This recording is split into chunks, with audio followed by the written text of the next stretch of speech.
I'm clicking live then, so 13 seconds from now. Well, that's not how that. Well, no, hang on. That's not how that works. If you Time is wibbly wobbly. I don't understand. It's a Jeremy bear me amount of time. That's like one of those like those like math problems you used to have to do in high school. Where they'd be like if Darth gets on the train going north at 20 miles an hour for 15 minutes, and David gets on the train going west at 30 miles an hour, at what point will they meet? Kind of thing. At what point will the stream start? How many passengers got on at Chattanooga? Exactly. I used to be so bad. I don't know how you guys did with those in like high school, or whatever, but I used to like, I have a very specific type of processing disorder where like I couldn't take the language that they were providing and translate it into like a math problem. Like there's something in my brain that like just can't do it, which is ironic given my background. But I remember trying to do one of those puzzles, and I had a maths tutor because I was struggling, and I remember him saying to me, he was like, I think whatever you do with your life, career-wise, just if you can make me a promise. And I was like, yeah, sure. He goes, just really make sure that your ability to do mathematics is not responsible for anyone's safety at any point. Ever. And I was like, yeah. That's gold. Yeah, I'm not too far from that. Right. I'm not far from that, because when I took the ACTs, I was in like the 99.9 percentile for reading comprehension, all that stuff. But for math, they were like, did a dog take this test? You know, it was that kind of score. Yeah. They're like, did a dog eat your homework and then also do the test for you? Yeah. In retrospect, and I didn't realize this till I was a bit older, but like, because the curriculum we were taking was so much like harder than normal schooling, I probably am quite good at math, but just in comparison to all of the super geniuses around me, I felt like a fucking dumbass. Which was quite an interesting because I got to university and I was like, oh, everyone here is an idiot. Like everyone here's a fucking dumbass compared to the kids I went to school with. And that was when I went, oh, maybe they were smart, and that's why I felt inferior. And to this day, haven't gotten over it. So it's good. Therapy hasn't helped. Can't undo that word. Wrong school district. You want to get your kid into a good school district, and then it ruins them for life. Yeah, that's what they don't tell you. They get that good education. Right. So speaking of needing therapy, last week I assigned some homework to y'all, and that homework was to watch Black Adam. Which I had texted you about when I started watching it, and I know David's going to have a few things to say about this, based on our conversations off screen. But I would like to hear Darth talk first about your experience with Black Adam. Why? Did you actually watch it? I might have watched it twice. Twice? That's really upsetting to hear. Yeah. Did you like Black Adam? No. Well, okay. It's really What? backwards to say that it was so bad, but I loved all the bits of what they tried to do. And when you go back and you watch it again, and you're like, oh, that's why he's looking at the statue. He's seeing his son. You see all the little bits that they tried to do. And I'm like, oh, this scene could have been really, really cool if they had done XYZ instead. And pretty much every shot of that movie, I was like, you could rewrite this, so it'd be awesome. So it was more like I was rewatching it to see the potential of what it could have been, even though it was abhorrent. Yes, it was not good. David's brain looks broken. Yeah. But, it sounds like you're talking about like what I was saying, how when I watched it, I was like, there's little flashes of brilliance in here. Yeah. That I like, but like overall, it's a pile of shit. Yeah. And like I love seeing Hawkman. I love seeing Dr. Fate like real. Like that part was cool, even though a bunch of stuff they didn't make sense. Like almost none of the dialogue made sense, even in the context of the film itself.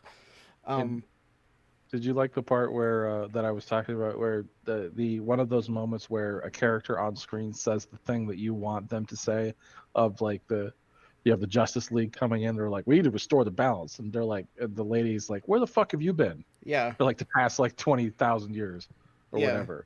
And like we've been dominated by the Wagner group or whatever, here enslaving us to get this Eternium, and you guys haven't come around for that. So what the fuck? yeah, and they kind of, it's like they introduced that idea, but then they didn't really focus on it. And then at the end, they try to shoehorn in Hawkman saying, okay, you had to kill someone. I see your point. Sometimes you have to kill someone, but don't do it again, or I'll come back and beat you up again. What? I don't remember that. That was my interpretation of how that last conversation with him and Black Adam went down. It was something about Carter finally seeing his point of view, and the only interpretation of that I could see was that sometimes you have to kill the villain, which was their thing the whole time, was don't kill even the villains. Which doesn't, like the whole character of Carter I despise. That's one of those hero things that I utterly despise, is don't kill the villains.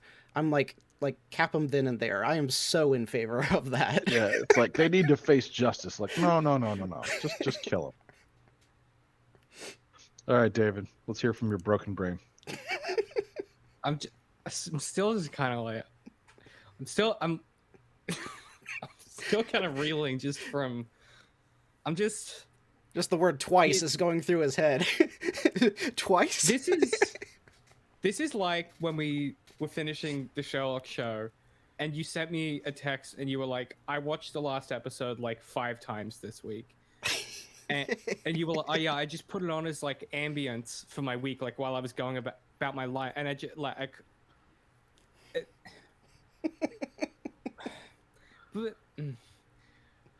okay. First of all, this was extremely hard to find in Australia. Like, to consume this in a way that was legal took me a while.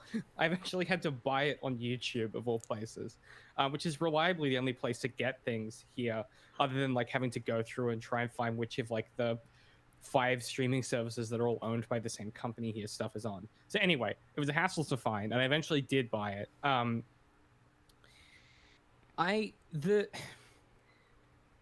trying to think of how to explain my experience with this film.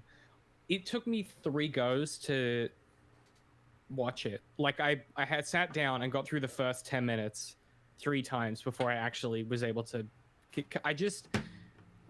There's, you know how you were like the amount of proper nouns immediately is insane.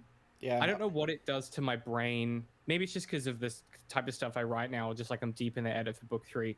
But the way that this film starts made me want to brain myself. It was like, it wasn't right. Didn't I? That was homework that I gave to Darth. It was like, how many proper nouns do they use? Yeah. In like from the opening of the movie. Within It's the like, within the first 3 minutes and 20 seconds, there were 5 proper nouns, which isn't as, it probably seems like a lot more when you're first watch through, but it was the name of the city, the name of the king, naming the demons, etc., that created the crown, the name of the crown, and then the name of the metal that made the crown. So it was 5 things. That's a lot in 3 minutes. Like, yeah. It felt like 10 times that. I swear to God. Which just lacked elegance. I don't know. You compare that to like the opening of Lord of the Rings, where that's a lot of proper noun bullshit, but it sort of has a poetry and a rhythm and like a tone to it that makes you go, oh, this feels like a legend that I'm being told, instead of someone saying, hey, this is a legend. Like there's a difference in the conveyance of how those things work, and I just like everything about Black Adam is every single thing they're doing is trying to be the coolest version of that thing at all times, and I just don't know that it sticks the landing. In any of it, I agree. There are some flashes of there are even some individual scenes that I think are really interesting and cool, but I think almost all of the action in this film is competent and yet not, like, there's just no tension, because this is my issue with the Henry Cavill Superman film, Man of Steel. That's not what I was gonna it's Man of something. I was gonna say Man of Tomorrow, but I think that's a comic book. Where the stakes can't be that he is in mortal jeopardy, because there's nothing in the story that can put him in mortal jeopardy. So it's just a bunch of strong guys punching other strong guys around. And instead, like that's what this film is. Plus, Black Adam just constantly like nothing is a challenge to him really in this story. He just like pumps through anything in front of him. Anytime he's not using his laser hands or his laser eyes and he's punching stuff, it's because he's toying around with the situation. Like it just, yeah, there was no dramatic tension for me, and I just couldn't get invested. And I get the whole like rule of cool thing where it's clearly Dwayne Johnson being like, what if I was the coolest guy in the universe, the most badass and coolest dude? But like, I don't think this is anything. I think this is the, like, I don't know. Well, speaking of the action, the opening part with him when they first release him and they're in this like the interior space, dungeon tomb, whatever you want to call it, the little tomb thing. Yeah, and there's a bunch of bad guys there, and it's one of those things of, I think for the rule of cool, where like it's not, is he going to be defeated? Like that's not what the stakes are. It's just how creative can he be in how he kills these guys. It's sick as hell. It is. It's awesome how he does it. And then you have that little moment where he recognizes that she's not a part of them, so he doesn't kill her, etc. And then they go, I think if you had limited it to that as the introduction and establishing just how powerful he is, I think that would have been a good base to build on. However, they do that, and then they go outside, and it's like, well, I've kicked a bunch of ass inside. Now I'm going to continue to kick a bunch of ass outside, and then I'm going to be shot with an Eternium missile and take some damage from it, and that's not going to be relevant for the rest of the movie. Oh my god! Do you remember that? Yeah, because I remember it because when the film ended, I went, wait. What? The Chekhov's gun didn't go off. Like they literally like they're like, oh, we have his kryptonite. It's these missiles, and I'm like, okay. So if this material, this is the way that you get Black Adam, and I'm waiting the entire film for someone to be like, aha, I know how to get Black Adam. Because they got those like blue bikes that they zip around on them. Like there's got to be like blue missiles on those, right? No, apparently not. Never comes back up. I was astounded. You can't put a gun in the film and not use it. I mean. It's yeah. Exactly. I'm literally speechless. Like it's so baffling. Like the decisions are just genuinely baffling. Unmotivated cuts constantly, strangely motivated action, very odd sort of. There's something we talk a lot about in scene work, which is like location movement is really important in stories because one of the biggest challenges you have is if characters enter a space, move away from a space, and come back to it too soon, unless it's really motivated, it can feel there's something about it that feels very clunky. There's something in the human pattern recognition machine that goes, oh, there should have been a reason for that. There's a particular sequence that I was thinking about with this where they're in the apartment and it's Hawkman and Black Adam are having a disagreement, and I think Hawkman captures two prisoners, and they have this big spat, and Black Adam takes them up into the air, gets them to confess, drops them, and then they come back into the same apartment. I remember when he came back in, I went, "What do we do? Like, what is this film doing?" It just felt like such a contrived. Like, why would you move them out of the space to bring them back in? But that piece of like I was perplexed by that. That's what I mean when I say like I just don't understand the decisions that were being made. I think your brain broke and you probably looked away from the screen at that point. So he drops the two. He has the information he needs. He goes back to the mother who's in the apartment and says, "Your kid is in the mine out on the salt flats." Oh no, I know narratively why it happened, but it's like a mechanical thing there. Yeah, it's like a writer's first like draft mistake type thing. It's the thing you clean up in a structural edit. Like yes, narratively it makes sense, but structurally and mechanically it calls attention to the construction of the story. When I say I mean literally like it calls attention to the seams of how stories are made. And it's the kind of thing you want to avoid doing. And the second it happened, I was like, oh, that was weird. And that's like it pulled me out of it for that reason.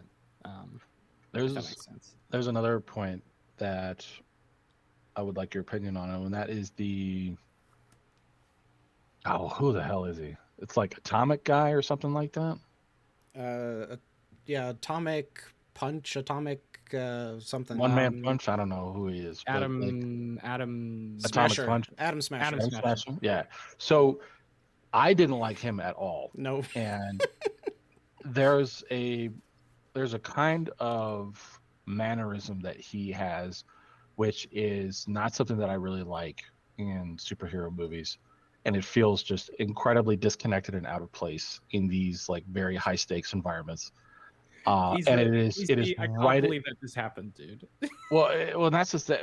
Yeah, it's he's Peter Parker. He's Spider-Man. I was gonna say it's Tom Holland. Yeah. Yeah, he's Tom Holland in the Marvel movies. And I don't like it there either. Like, it's just who talks like that when it's like you just got a car thrown at you, and he's just like, oh wow, that was a thing. Like, you got a cool metal arm. Whoa, that was crazy. Yeah. Like we know, dude. Yeah. Yeah. So his character I didn't like, and then there was another character that I can't even remember who she was. It was fully another hero. Yeah. Like Wind Lady or something. She flew the ship, maybe? I don't know what she was doing. Like, I have a real problem with movies when they have characters that don't have what somebody called it with Avatar, The Last Airbender. What's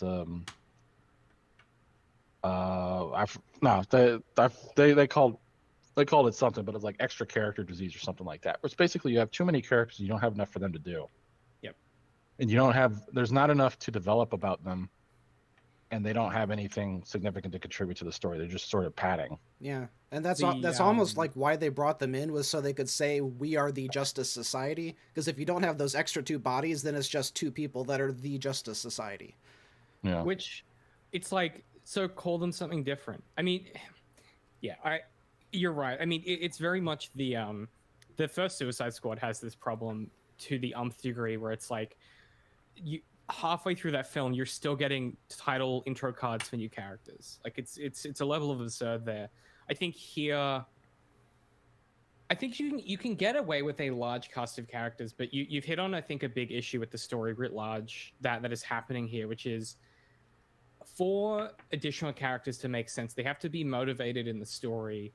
And one of the easiest ways to do that is you have them, like, a big challenge with like bringing in side characters is it can often feel like whatever the main character's deal is, side characters will come in and just sort of like automatically help them progress the quest, as it were. So like a really good example is your character turns up to a new location and people are just sort of like standing around waiting for the story to turn up so then they can help.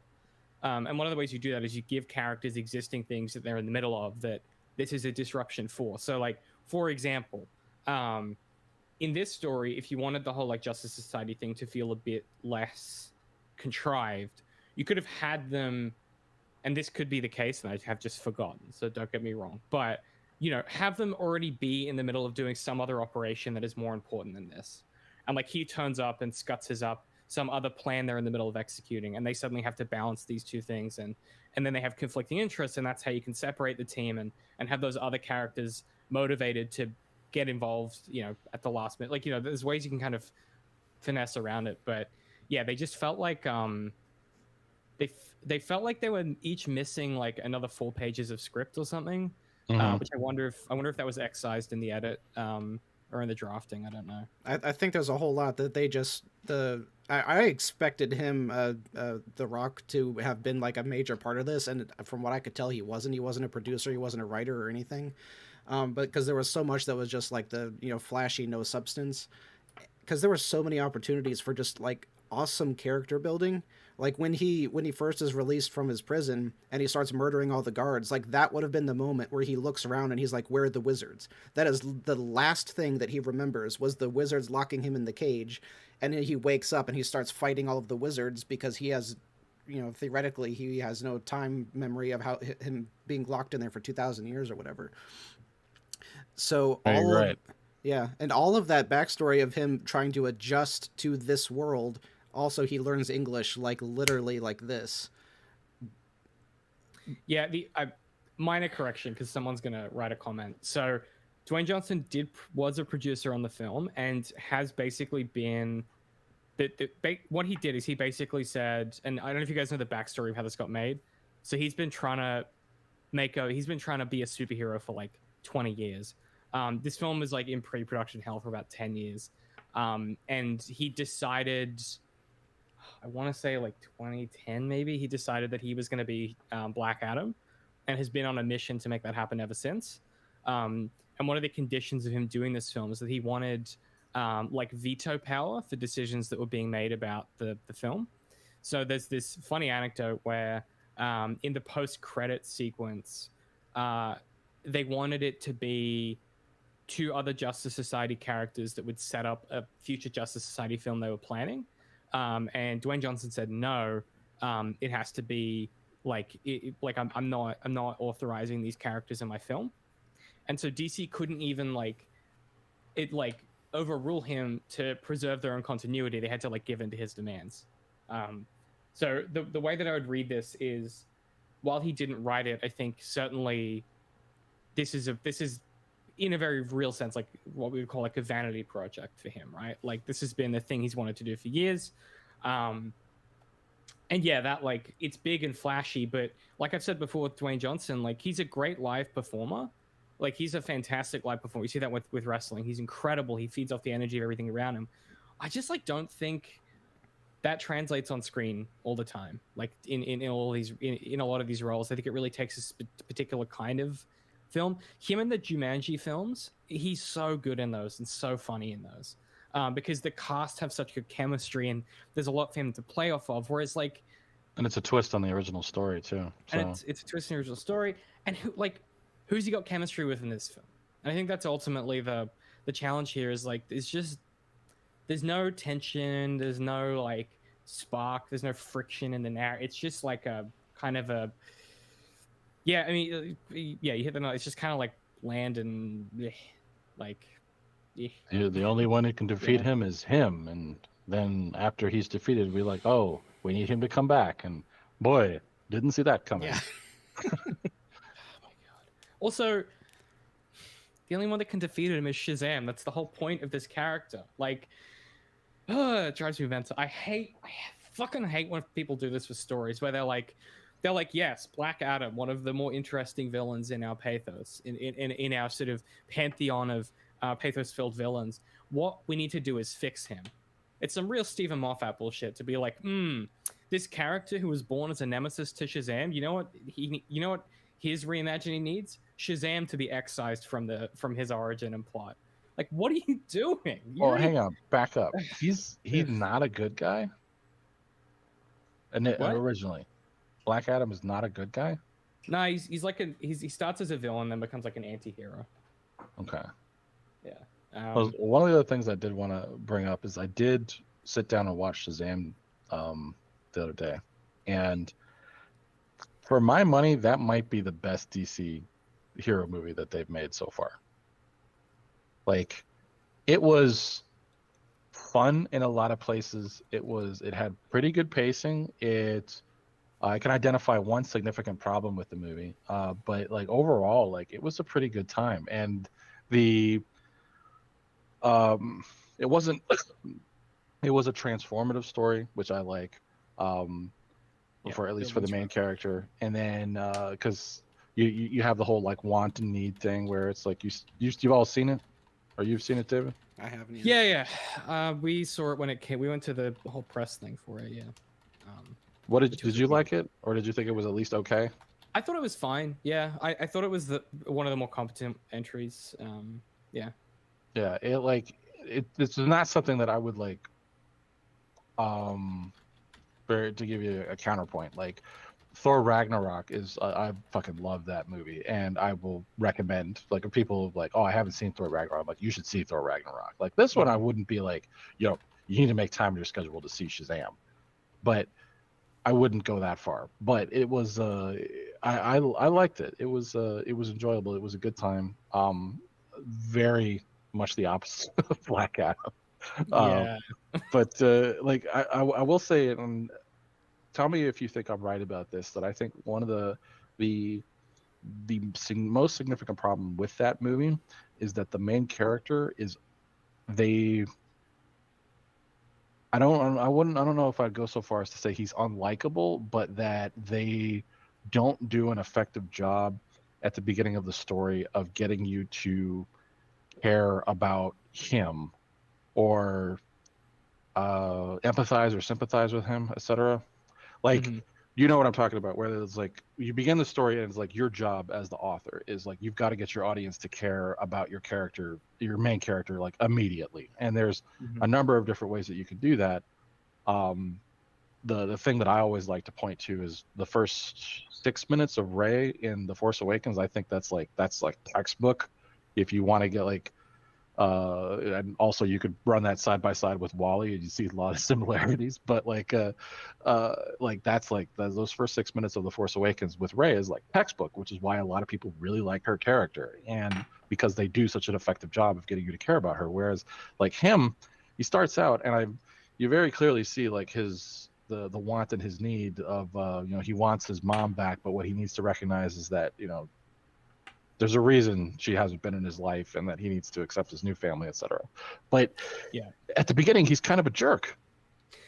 I think the difficulty with empathizing with him there is that it's a situation where objectively, and I mean this in the way that I'm saying it, objectively, he is being incredibly ungrateful for a thing which is already complicated and messy in the first place. And so it makes it really hard to be like, oh yes, I understand why you're being a jerk. Yeah, I mean, what it feels like to me is that the screenwriters read Blake Snyder's Save the Cat, and they went, as long as he does one good thing, the audience will like him, right? And that's when he stands up for his the other kid, the kid with the crutches or whatever. And it's like, okay, so just like by proxy, because he did one good thing, the audience will empathize with him, but it just doesn't stick. Like it's not just that, but it's like that's a significant ways into the movie when that happens. Whereas like everything that I've ever seen about this is like this connection and this caring about this character, like this needs to happen right away. Yeah. When you start off your story. Yeah, you show him doing something that makes you go, oh, okay. Like, I mean, the example I always give is in Inception. I don't know what it is about my brain rot, but I seriously, film names not in here, not upstairs in here. In Inception, one of the first things you learn about Cobb is like that all of these people rely on him as this kind of like leader and mentor, and even when things break bad, Joe Gordon-Levitt's character like immediately relies on, like they have a bond, and you go, oh, people trust this guy for a reason, but there's something else going on here. And it's that the other characters trust him, make you trust him, and you become interested in like, you immediately empathize with him. And then the second where it's like, hey, how would you like to go home? You go, oh, we know his want and his need now. And it's a relatable thing of like, yeah, well, like, of course you would want to go back to your family. It makes him very immediately likable and someone you want to follow despite his flaws and stuff like that. I think, yeah, the length of time it takes for that story to give you a reason to give a shit about Shazam, like, it just takes, and I mean, it takes too long, but then by contrast with fucking Black Adam, there's never a reason. Like, I finished the film and I'm like, I don't care about this guy. Like, what the fuck? And I get the move they try and do with the like, oh, his kid, or I don't care. Like, I don't give what. Shut up. I don't care. Like, yeah. I just. Well, I think if I was going to put if I had to change one thing about Shazam, if I could only change, I mean, I would like to change a lot of things about Shazam, but like if I could only change one thing, I would say right at the beginning would have him not take the cops' lunch. Like, that is a dick move. There was no reason for him to do that. It's just rude. It's not something. Yeah, it's just rude. It's not something that a character that you want me to care about should do. It's like a Bart Simpson move. Like, it's like he's just being a real scamp for no reason. Oh, extreme. I thought you were talking about Black Adam, and I was like, I missed that scene, and I watched the movie twice. No, I was talking about Shazam. You know what? Dwayne Johnson goes in and he takes the policeman's lunch. And he takes the lunch and he's... I will say it was a lot easier, or it was a lot like what was going on in Shazam was a lot more easy to understand having watched Black Adam first. Because like the wizards are there too, and they're like, oh yeah, we picked the champion and it went bad. Are all of them there? Champion. I meant to ask y'all because I swear that he kills like 3 of them with lightning before they trap him. Yeah, he kills all except one. And that's the one guy that's there. Yeah, so Shazam's origin story is basically there's like this one wizard who's got all the Shazam magic, and he needs to pick a champion, and he picks Shazam and gives Shazam the powers, and in doing so, makes the gateway for the old champion, which is Black Adam, to come back to life, and he is like resurrected by a dark wizard that unknowingly exists that the light wizard doesn't know about, that the good wizard doesn't know about, and that's like where their conflict comes from. Is they're basically like the henchmen of these 2 wizards, and they have these lifelong proxy feud as a result of this thing, and eventually Black Adam comes around, and he's still a bad dude, but he's less of a bad dude. But like low key, that scene where Shazam gets his powers is one of the best sequences I think in like one of these DC films. It's like a weird little horror sequence where he's on the train, and like the train display like becomes like these glyphs, and it gets all spooky and shit, and he gets off the train, he's in this like crazy it's really cool. Oh, it's very definitely one of the better DC entries into their universe or their cinematic universe. It's like it also has a very good villain, like I mean, not somebody that like stacks up against Heath Ledger, but it's like it's very clear what his motivations are. He didn't feel cliche to me. And like the mechanics or his mechanics, etc., and how to defeat him also made sense. So, and also because of like the way that the movie opens, and then later his actions in the thing, like you also kind of empathize with him a little bit. I think it was a very good villain too. Which is that's something they've really struggled to. I mean, did you watch James Gunn's Suicide Squad? Either of you? Yes. The first one? The second one. I haven't seen the second Suicide Squad. Oh, the second one's so good. That's the the bad guy, right? Yeah, it's honestly the best in that universe, I feel. And Peacemaker's so good. That'll be my homework. Yeah, you should definitely watch the Suicide Squad. It's really good. It was a fun romp. Yeah, and like the fact that it was fun is like not something I often say about DC films because they're so weird, and Zack Snyder's little mitts are all over that universe where he's like, what if everything was bad and sad all the time? And you're like, yeah, but it still needs to be an interesting story, Zack. And he's like, no, more sad, more grim. Which was something interesting about Black Adam that it really surprised me. Like there were several comedic bits, and 2 of them literally made me laugh out loud, which is kind of hard to do. Interesting. Yeah. So it's the Suicide Squad from 2021. Yeah, the 2021 one. All right, the Suicide Squad. That'll be my homework. Also, Darth, Shazam is on HBO Max, so you can watch that there. I have like 7 more hours of The Last of Us to get through. Well, get cracking. Don't sleep. Yeah. Watch and then more media. You know what else is on there is House of the Dragon, which I haven't seen, and then I haven't seen that either yet. Any of the new Lord of the Rings one either. There's just so much. You gotta watch Rings of Power. It's so good. I'm like 4 episodes into House of Dragon. It's really good. It has some pacing issues, but it's really fucking compelling television. I haven't, for whatever reason, well, no, I think I know the reason. I haven't started it yet because anytime I find like a show like this, like if the first episode gets me, then I'm gonna strap in and I'm gonna watch. Especially because like the whole season's over. Like it just gets you. Yeah. I mean, I would recommend that you space them out, do one a week, because it's that kind of show. You asked a question in the text chat, Darth, that I did want to answer, which is like, how do you watch so much content? I'm very disciplined. So if I really like a show and I think it deserves airtime, I will watch 1 episode a week. But that means that I'm usually watching like 3 episodes of 3 different shows a week, right? So like I'll watch an episode of House of Dragon, I'll watch The Mandalorian, and then I'll watch like The Last of Us or whatever. And like I'll do that, and then that's how I sort of stagger my viewing, and then I'll have shows that I'm rewatching that are like either for research or like for other things. Like I'm constantly watching The Walking Dead because that video I'm still making, but that's like in between. So I set time aside for like, this is I'm gonna sit on the couch, put it on the big screen, pour a glass of beer, and I'm gonna watch this film. Like, and that's how, these episodes of TV. That's how I could kind of do it, because I can't binge stuff. I'm too old. I'm curious about y'all because Basil just brought up The Expanse, and I freaking love that show. I forget how many seasons I got into it. It was 3, maybe 4, maybe 2. I don't know. I was several seasons into that, and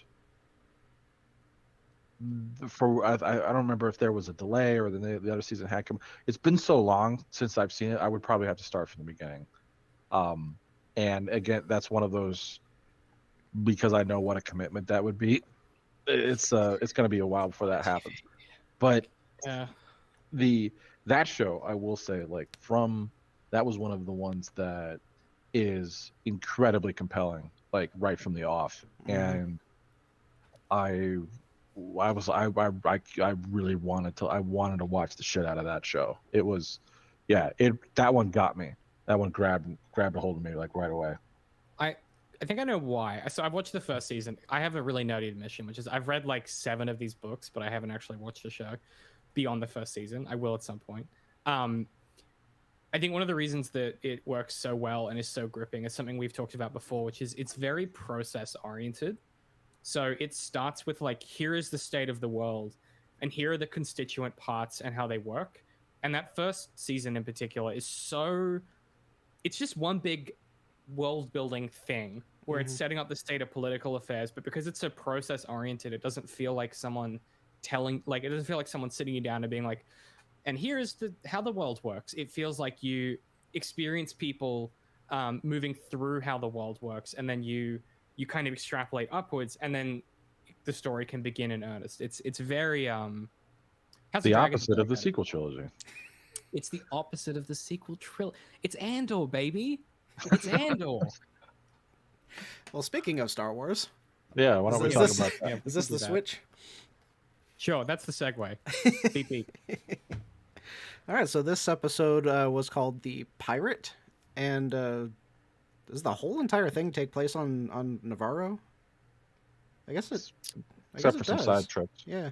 Well, except for the side trip to go get the Mandos. Yeah. Well, we have the side trip to get the Mandos. They do go to Coruscant, and they do go to the New Republic base. Yeah. When the fuck did we go to Coruscant? He goes to Coruscant to see Tim Meadows. Oh, he goes to get reinforcements or whatever. That's right. So, high level, where you at, Darth? Yeah, I'm really curious what you thought of this. I was expecting something good because David was raving about it, which he never raves about stuff Star Wars, really. So I don't like Star Wars. But yeah, it was great. I had a lot of trouble with the action scenes, but I could also be overly critical of fight choreography. So I don't want to dock it too hard on that because it was the story was like really solid. I was just really bugged with how they shot the fight at the end. Okay, interesting. Rye, what about you? High level, yeah, I thought this one was. I didn't think there was anything very deep going on here until maybe we get to the end, and then it was kind of interesting on a deeper level. But aside from that, most of the episode was very fun, and that is, I believe, like when I was watching this, I kept thinking like, this is what Dave is here for. Like, Yeah. What's going on right now? This is what David is here for. And the other thing that I would say is, like, I think I mentioned this when the Mandos were chasing the pterodactyl or whatever, and call back to season 2 where they're flying out to the ship, like how cool it is to see Mandos, like multiple Mandos in action. And So they were like, we're going in a drop ship, and like there's going to be like Mando's flying around. There's going to be combat. I'm like, I am here for this. This is, and yes, there were a couple. I have a couple nitpicky things about the combat itself, but like overall, very fun episode, and I liked it. David, look, this is I think my text sums it up, which is this is a very extremely good episode of this TV show. It's just a Western where it's like we pissed off the local raiders. They've come in and they've taken up in town, and we need to go find. The marshals aren't going to come for reinforcements. We need to go find our own reinforcement, and they turn to the gunslingers that are on just the wrong side of the law, and they ask or the Apaches. Yeah, well, exactly right. And it just it's everything I love about Westerns. It's fun, it's silly, and it's exciting, and I just thought it was I had a really good time. Some of the stuff at the end I thought was really interesting. There's something this episode does toward the end which made me go like, oh yeah, this is why I don't normally like Star Wars, because it reminded me of what I like about sci-fi, which Star Wars doesn't do, where it's like there's this moment of like very nearly cosmic horror, like space horror. And I was like, ooh, this is... And then I was like, oh, wait, this is Star Wars. That's not actually what they're doing. But it's so funny off the back of an episode I like so much, because it wasn't doing a Star Wars thing. And then they don't do another Star Wars thing, which made me go like, oh, yeah, Star Wars would never do this. Except for the episode of Clone Wars. There's one episode of Star Wars that does this, which is where... I can't remember the episode's called, but it's a bunch of clone troopers go into General Grievous's lair, and he hunts them down in this like horror sequence that is incredible. It's the only other time they've done like space horror. But I this episode ticked all the this is what I'm here for. This is why I watch The Mandalorian, is like them just taking a Western film and then adapting it and just doing it. I thought it was pretty sensational in that regard. Yeah, and then it really helped that all of the other stuff intermixed with that action was like really solid. All of the little character building bits, and finally seeing like where they're pushing Bo-Katan towards. So really solid stuff. Yeah, she's a daywalker. Yeah, right. I don't understand. I feel like the last two episodes could have been almost entirely excised and condensed into like 2 opening episodes. I feel like there's a lot of fillery stuff that they put before this. This really feels like the plot starting, and we're halfway through the season. Oh, we had said that before, that they are definitely trying to stretch this out as many seasons as they can. One complaint that I've seen, and I kind of agree with, is that this season of The Mandalorian is very much not about The Mandalorian. Mm-hmm. Like him and Grogu are just sort of there while stuff is happening. Outside of like the first 2 episodes where like they go to Mandalore to bathe in the living waters, etc. Like outside of that, like we're on what? That was the 5th one, 3, 4, and 5.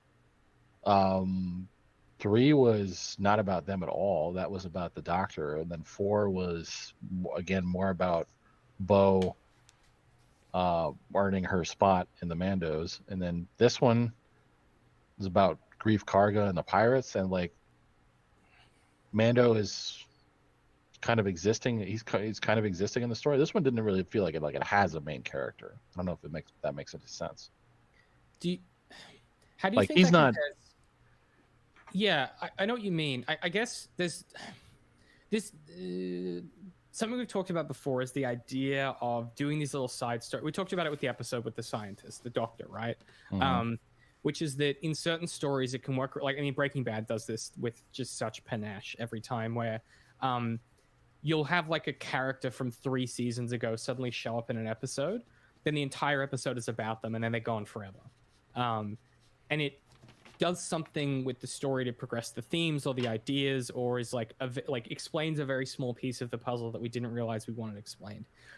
How do you guys feel like, because there's something different about this season where I think in Breaking Bad the motivation is always clear and like the clock is always clear. Like you're like, I understand what Walt and Jesse are trying to achieve right now, and the risks and the things that are happening. And so because you have such strong main protagonists, those side stories feel like they are color and texture instead of like busy work. Whereas I feel like here, because we don't have that strong like force of protagonism in this season, like there's no force of protagonism that is so compelling that like these characters must stop at nothing to go and do the thing. There is no that thing yet, so they feel more filler than I think potentially they're intended to. Is my general like take on that? Like, because I agree, I just wonder what the mechanism is that's causing that. Well, I think that is a good comparison to make with like Breaking Bad, because like when we do cut like for the Doctor episode, like I liked that episode. It was good. But then, you know, cut back to Mando and our quote unquote protagonists, and they're not. It's when the protagonists are not pro-tagging, right? They're just there, and you know stuff happens, and then they do something about it. But they're not really like you cut back to Walter is always either acting or reacting, and like a lot of like if you look at throughout the course of the seasons, like he creates like when he has that final confrontation with Mike, and when he kills Mike, and Mike is just like, look, you know, you fucked all this up, you know, because it's like it's all the events that happen are because of decisions that Walter has made. Mm-hmm. And that's that's what a protagonist does. They make things happen, and that just doesn't feel like what Mando is doing most of the time, or at least in this season. Right, he's just there when stuff is occurring. Yeah. Well, I think that's been pretty true since the very beginning, that he doesn't feel like a true main character. He just feels to me more like he's a conduit for the story, because we never really know. Like Bo-Katan feels like an actual flesh and blood person that we know what she wants, and she has emotions and blah blah blah. But Mando is just like, I need the best scar to finish my suit. I need to do this quest. But he doesn't. He's a player character. Yeah, exactly. Yeah. This has been my whole argument with this show, and like its conceit and structural conceit is it's a video game. Like it's Favreau and Filoni writing a video game, like, and it just happens to be a TV show is the format that it's taken. Like it really, really does feel that way. Like, and not like a Obsidian style CRPG that's full of like really like sticky, compelling problems to solve. Instead, it feels like more like epic NPC man. Yeah. Well, it feels like a Bethesda RPG where it's like you just futz around and do a bunch of stuff and there's no real tension, and that's kind of the fun of it, is like exploring the world. Because the stories aren't particularly like sticky, and there's no. It's like this is like Fallout 3, and what we want is Fallout New Vegas. From this story, and I think there's just or maybe this is Skyrim, which feels ruder. But there is something missing, I think, of like a textural like. Breaking Bad is so compelling because Walter's the worst person on the planet, and you spend the entire show being like, rooting maybe he isn't. No, he's the worst person in the world, but you're rooting for him the whole time. Yeah, that's except when you go back and watch it again, like I said. Yeah, and then you go, oh my god, this Jesse kid really needs to get the fuck away from this guy. Yeah, like, come on, Jesse. Yeah, which is why the Breaking Bad film is so good. But yeah, I don't know. There's something missing fundamentally here this season, and it's one of those tricky things to criticize, because you never know how this stuff happens, right? Like, I'm not saying this is necessarily Favreau or Filoni, or that it's any particular writers or directors. Like, the nature of where this problem originates is probably quite nebulous, but this feels like the thing that you guys were saying, which is like, this is Star Wars as a product, not as a story, in a lot of ways. And I think this season is pretty like emblematic of that, so far at least. Compared to fucking Andor, which is the opposite of that. Andor is like the show that you make if you're like, I don't particularly want anyone to watch this show, but I'm just going to make it good. I don't know. It's almost like you could feel the directors are trying to do as good of a story as possible, while at the same time being told every single day you have to maximize profit while you're trying to make art. You know, so they're like, stretch this story out. You got to make it longer, but we want to make it good. Well, you got to figure out how to do both. and it's like you could feel that, you know, conflicting nature of the storytelling versus, you know, the commercialization of it. Yeah, which is something I've been screaming about for like 12 years on the internet. I think it's difficult because it's like that can be achieved with time, but they clearly don't have enough time. Particularly in, like, I guess in the pre-production phase or the writing phase, there's only so much time they can devote before they have to start shooting and doing the show, and it's just this cycle of like you have to keep making the show, you have to keep making the show, and that's how you end up with like Well, there was another thing that I heard, and I don't remember if that was from you or if it was from somebody else, that like Pedro was not really available for this season. That, you know, he was caught up in making The Last of Us, so like it's never him in the suit this season. You couldn't tell? Well, I mean, I knew that was most of the time.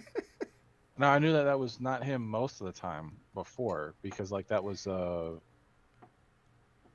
what's his name? I forget the actor's name.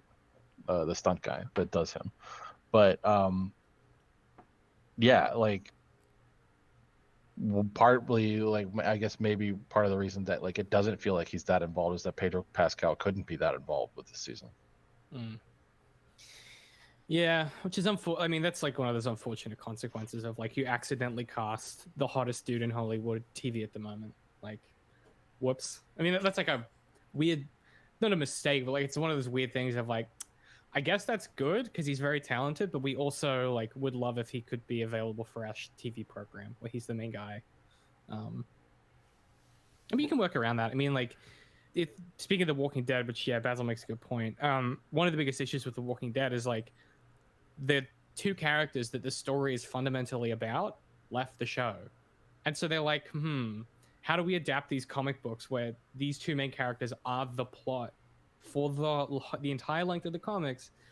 I guess we have to like smuggle other characters into those roles and then tell the same stories using these new characters, and it just feels off, and you can tell that like there's something not working. And I wonder if that's why when we say like Bo-Katan feels more like a protagonist, it's because she's available, it's because she's there, that they sort of have, she has to be the force of protagonism, because he can't, because he might just be literally busy, and that's like, well, that's related to some of the stuff we talked about last time with like Breaking Bad, where like they made decisions and they shifted plot lines and created characters based purely on the availability of a location or characters. Or not characters, the availability of like Jesse's house, and then they create Mike because Bob Odenkirk isn't available to be there to fill this role. So anyways, yeah, so fun episode, but sucks. I really liked it. I just had a big dumb fun time with it. There's some Star Wars stuff in it which really annoyed the crap out of me, but when doesn't it? I guess we'll talk about it when we get to it. There's a few little Star Warsy things that I just went, okay. I was just like, give me back to my space western, please. All right, let's get to it. Yeah, so it opens up on Navarro, and Apollo is doing like mayor stuff, and then the pirates show up out of nowhere, start bombing the town as revenge because they got their fighters destroyed before. And so he calls the New Republic for help, and then we jump over to the scene of the guy, the pilot, whatever his name was, in like a bar, and he gets the message delivered to him. He goes up to the bartender, plays the message. So if you want to talk through anything in there. The most significant parts about that sequence are who is at the bar. Big Lemur? Why are you rolling your eyes? I hate Star Wars so much. This is one of those moments of like.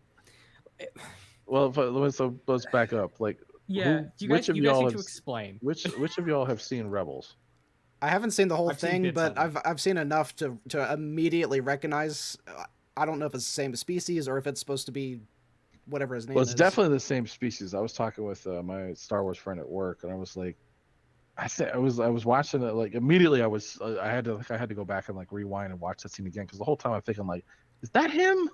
Is Dude, that the guy? my mouth Like, literally dropped open when I saw him because I thought the animation was just beautiful. I loved it. oh, it was really good, the live action version of that race or whatever. But like the whole time, I was just sitting there thinking, like, is that him? Did they identify? They didn't call him by name, like. And I was trying to think, like, isn't he like the last of like his kind or whatever? Like, aren't there's like a couple of them left, and he spirited them to some world or something like I that. think But that's right. there's not many of his kind, her species left. So like, it's probably him. Uh, Zeb, I believe, is the name. And his voice sure sounded familiar. So But who else was sitting at the bar? Do you know? uh, it didn't focus on anyone else, did it? It doesn't focus on them, but it's also sitting at the bar in the foreground, and you can see it in the wide shot, is Dave Filoni. I think it's Rick Famuyiwa. Hang on. Famuyiwa. Wait. And then I What? believe Hang on. Deborah Chow is there as well. What? How did I miss Dave? I missed it too. Like it's a blink and you'll miss it kind of thing. So You're not paying attention. the whole director's cast. Actually, it did focus on some people at the bar there in a split shot, and I almost rewound it. I guess I should have. Was Dave wearing a big hat? He is wearing a hat. Of course, he loves a big hat. Yeah, you talked about that before. Listen, if you've watched all the behind the scenes Clone Wars stuff like I have, Darth, if you're a true Star Wars fan, you'll be aware of his love for hats. Okay? But of course, you're not a true Star Wars fan, so you haven't seen all the behind the scenes for the Clone Wars. Nor have you even watched all of it. So I don't know why you're coming at it with that kind of attitude. Bloody. Yeah, I should switch my image here back to the Dave Filoni one, where it is all him and like there's 3 pictures of Dave Filoni. Every one of them is him in a hat. You can't find a picture of that man not wearing a hat. It's pretty spectacular. Yeah, I have a question about. So, okay, the reason I found this frustrating is you guys haven't played the most recent video games, have you? The Fallen ones Order? with Cal Kestis. I have not. God, I'm glad you said the name. That would have been like a 30-second struggle. Yes, I was gonna say full. Yeah, I don't know. Anyway, it's not important what I thought it was called. It is in fact called Fallen Order. Jedi Fallen Order. Yeah, Jedi Fallen Order. I was gonna say Fallen Jedi, but that's not it. Yeah. So in that game, Cal's mentor is one of those dudes, those alien dudes. And he gets got by Order 66. And because I don't know enough about Star Wars, when that guy showed up in the bar, I went, wait, is that the same dude? And then in my head, I was like, wait, is that racist? Like, Yes. Literally. 100%. And then I was like, oh no. And then I was like, oh, I hate Star Wars. And then It's I was like, hey, it's why that did- Chinese guy. That was not a good moment for me. Didn't Donnie Yen die back on Scarif? Just ethically, for me, not a great moment. Yeah. They all look that's the where same. that's where I was at during that scene. Never leave Earth. You won't survive out there. Well, clearly not. I'm just going around being space racist to everybody by accident. Walk up to Grogu, be like, "Are you a fucking Yoda?" And he'll stare at me blankly because the motherfucker still can't talk for some reason. Okay, Alright, so pilot man gets the phone call, and then he goes and goes in. That's when we go back to Coruscant. He goes in and talks to the boss dude, Jim Meadows. and then the girl Elliot Kane. Does that sound right? She sneaks her way into the office during that conversation, which was another little bit of like awesome. I don't know if it's character building is the right word, but the way that she like subtly pushes the whole thing the way that she wants it to go, where Navarro does not get the help of the New Republic because of her intervention. What's her deal? Is she trying to clear the way for what's his face to come back?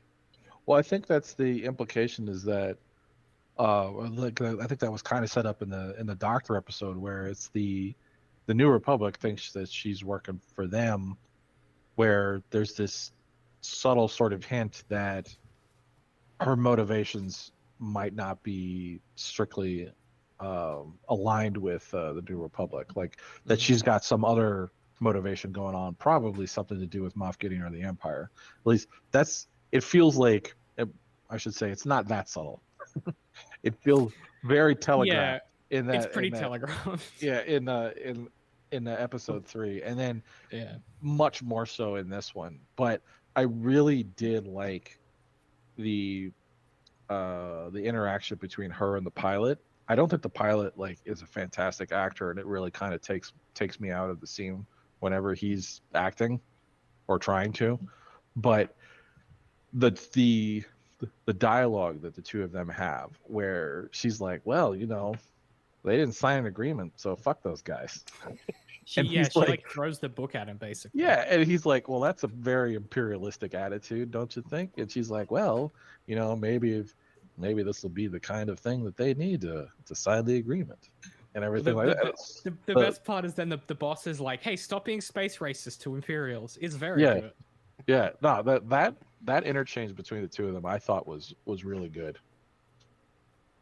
Darth, I'm curious on your take on, because one of the things that I like about Star Wars, and just I like in my media in general, is politics, right? I love a big politic in my stories. It's my favorite thing.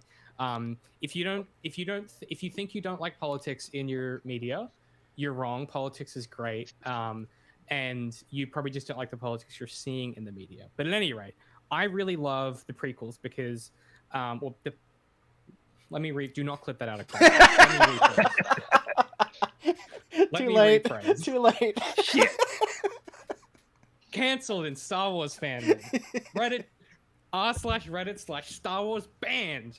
What I like about the prequels, one of the things I like about the prequels is the way that it thinks about politics as a system and as a series of systems that have functional inputs and outputs within the world and for the characters that we interface with.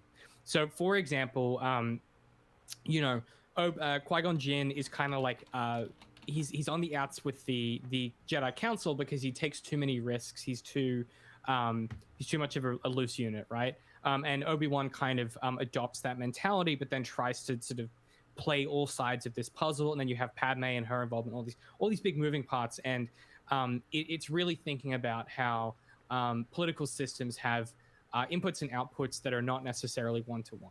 And this scene here where we have you have a distress call where oh my god, Grief Karga, I almost called him Creed. Grief Karga says, hey, listen, I know that we're not homies, right? We're not chill like that, but I need your assistance here, right? I'm reaching out and I'm saying, hey, we're in a bit of a bind. His whole thing is he wants to be independent. He wants to be the first independent trade union. And the second things break bad, he's like, hey, he calls the government. He's like, hey, can you send the cops, please? And that structural apparatus of, hey, you need to sign the treaty. And if you sign the treaty, we'll protect you. And you become part of the Allied systems. And then you get access to the police force and stuff like that. That system has a series of inputs and outputs here that these two people are trying to manipulate for their own means, right? Like the Imperial chick is like, she's trying to manipulate the output of the exchange by altering the perception of the input, and he's trying to alter the output by like playing on the empathy of the commander or whatever. And it's just a really cool little like it's a very cool like this is very much Filoni. You can feel this in the Clone Wars a lot.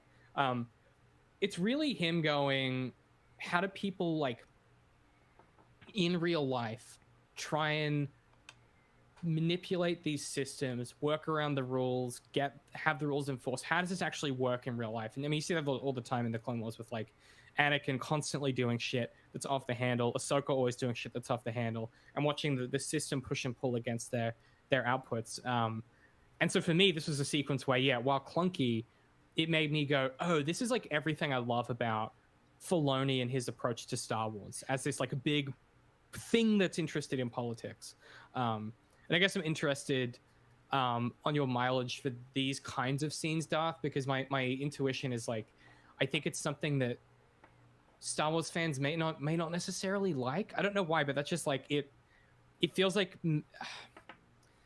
I don't know, like it's not.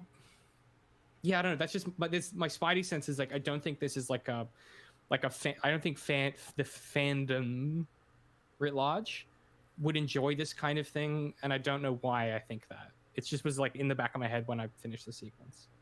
Yeah, I can get behind that. I'd have to do some thinking as to why I would agree with that statement. Rye, do you have any ideas? So I've thought about this a little bit, and especially when it comes to the prequels, of because the politics was a big complaint about the prequels at the time, and I remember watching them right after I had, I watched them again right after I'd finished the Clone Wars, and Clone Wars is very much an additive to that whole trilogy. There's a lot that happens in Clone Wars that makes you have a much broader appreciation for the prequels. So it's very much an additive to that. But I kept trying to I kept watching specifically for what's going on in the political stuff that people didn't like or what, because to me when I hear that now, what I think is I start turning on like my mechanics analytical part of looking at things like there's something not happening here, which is making this not interesting. And I think I don't know that I'm completely right about this, but I think at on my very first watch when I was going back through there, I was thinking there's a lot of passiveness in that sequence where like the politics are happening, but we, the characters, are not really doing anything about it. Like, I mean, I think like maybe Padme like makes a speech, which makes it a little bit like active, but overall like stuff is happening, but we're not really like pushing or pulling against the forces of government there in the way that we are in this scene, because like, you know, we have our pilot guy he's our protagonist for this part. Like he's going there saying like, I got this message and we should do something about this, and he's running into the gears of he's running into the red tape and the gears of bureaucracy, and meanwhile you have this other chick coming in who's like, you know, interjecting of like who's got her own motivations for like why the New Republic shouldn't be involved or whatever. So there's a lot of stuff that's happening in this scene that isn't, I think, apparent or present in the sequels, because it's kind of like that in a broader sense, because like the whole Trade Federation blockade of like Naboo, which is what happens in Phantom Menace, right, this is Palpatine working behind the scenes to make that happen, but like we don't really get that, and you don't really, I don't know. I don't know. Is what I'm saying making sense? Like, it feels like we're not really involved in what's happening, whereas we are in this scene. Yeah, these two people understand the system that they're interfacing with and are trying to manipulate how the inputs and outputs, or how the inputs create outputs through that system. Whereas I think in the prequels, the politics is happening around the characters that we watch, but it's entirely happening at the instigation of characters we do not see. Like, it's a nebulous system. We never really see people interfacing with the inputs of that system in order to create outputs beyond the very ending sequence where Padme goes and does her action sequence where she breaks into the palace. The best we get is like there's some boring Senate stuff that happens. Boring Senate stuff.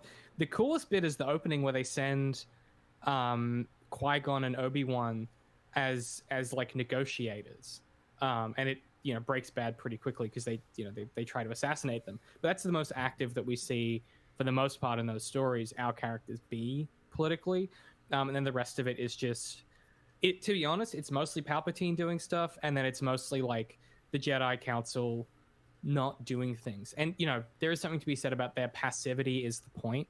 The fact that the Jedi Council are so pensive and slow to react and like they pretend to be apolitical, is what ends up obviously causing the fall of their order. You get a lot of that with the supplementary material in the Clone Wars, but I think it's just one of those things of like the story they were trying to tell about the Jedi happens to be a story where the Jedi just like weren't really an effective political body in a story about politics, and that's just not interesting for our protagonists to be associated with, because they don't get to do interesting politics. They just are around while politics happens.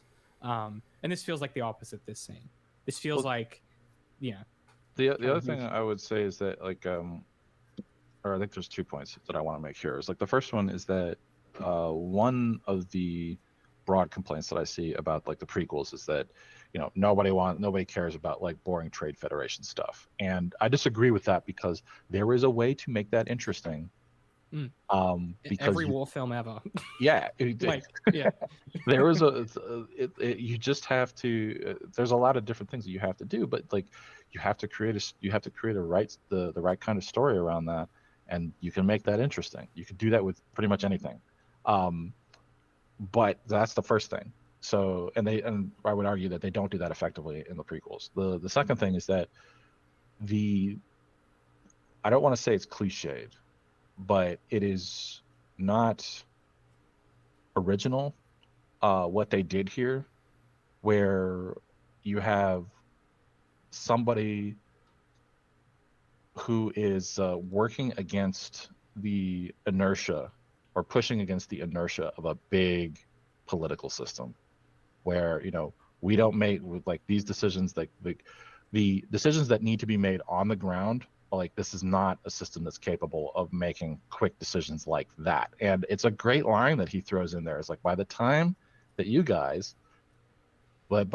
this is big enough for you guys to pay attention, it's going to be too late. And that's a brilliant line. And it's I keep thinking cliched in that, like, this is not original at all, as that I've seen this done, you know, we've seen this done like many places in many different stories, but I always like to latch on to what Brandon Sanderson said, which is that, you know, if a cliche done well is not a cliche.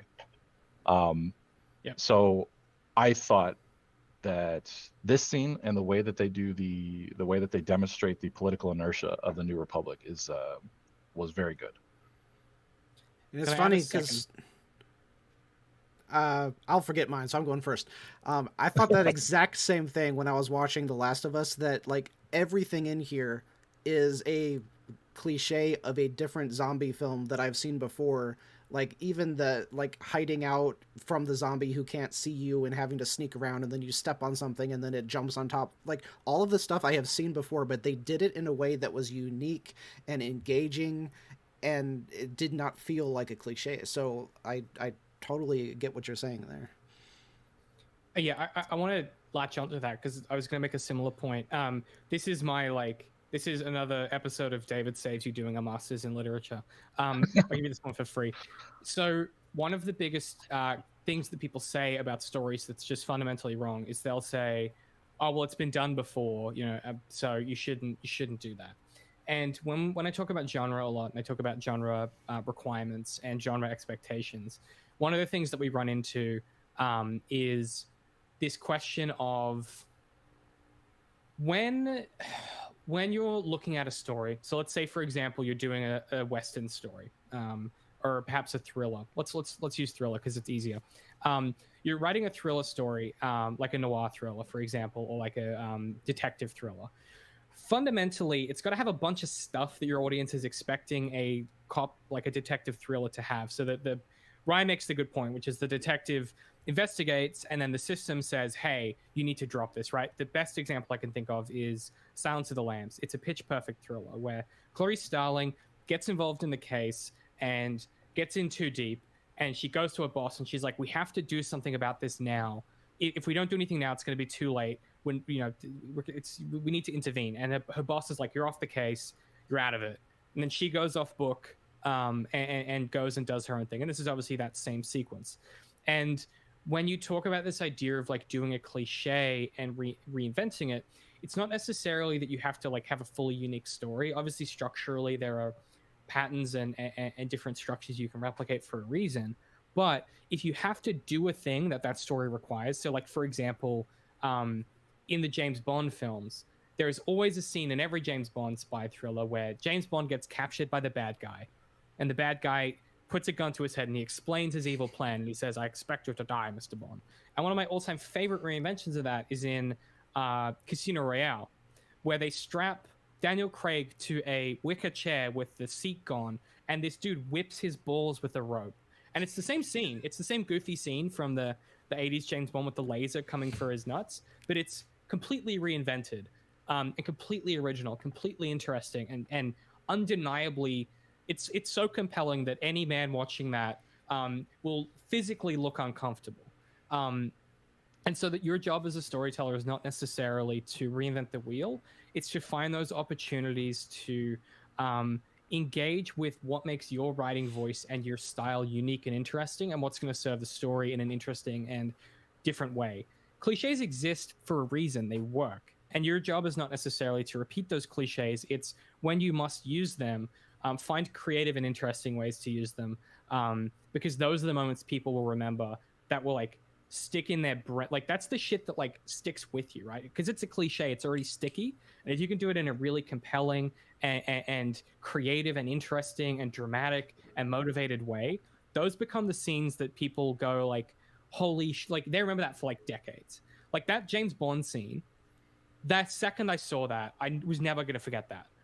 I was so floored by how creative and unique that was, and how it served the story so brilliant. Like the way that James Bond just like grits his teeth and makes these little quips as it's happening, it's fucking brilliant. And you know, on that note of like, yes, it's cliche, but you know, the but there is like you have to find compelling and interesting ways to actually execute those moments. And so much of what makes something like Black Adam, for example, not really work is they just don't have any of those new ideas of their own, save for a handful, which are the scenes that we all probably enjoyed the most, like the scene in the tomb. This has been my TED Talk. Thank you for coming. I will accept tips on the way out. All right, so I want to throw a sidebar onto that. The scene from the James Bond movie is, you talked about it being memorable. My first experience with that was, I want to say, in the early 90s, when I was staying at my uncle's house, and he's got like shit tons of books. He read a lot, and he had all of the old James Bond books, and the original Casino Royale, I think, is Ian Fleming wrote those books, right? That's yes, who it is. Yeah, that scene is in there. And I just like, I don't remember anything else about that book, but I remembered that scene from reading it, and then to like see that in the movie, I thought that was pretty cool. But like, you're definitely right about like the way that it's played out, and like it really stuck in my mind. So like, just the reading of it. Yeah.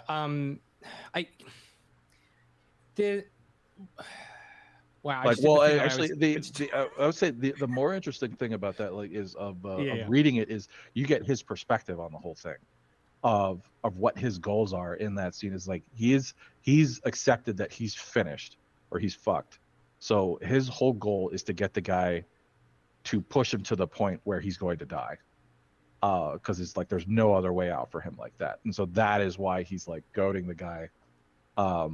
It's not for like a machismo thing. It's like he wants the guy to push him to the point where he's going to, to where he's going to die, or just the pain just becomes overloads his system, etc. Yeah, I guess my point maybe writ large. Yeah, like it. I think you're right, and you know, it's a funny thing to actually try and put your finger on, because you know, creativity and like original ideas and the like these moments that just like jump out at you, and like there's so many scenes in the Batman that are like this. Like one of the ones that like I will never forget until the day I die is when you first see the Batman, and the thing that you hear is like the metal boot falls of him, and then he comes out, and then you're like, oh shit, it's on.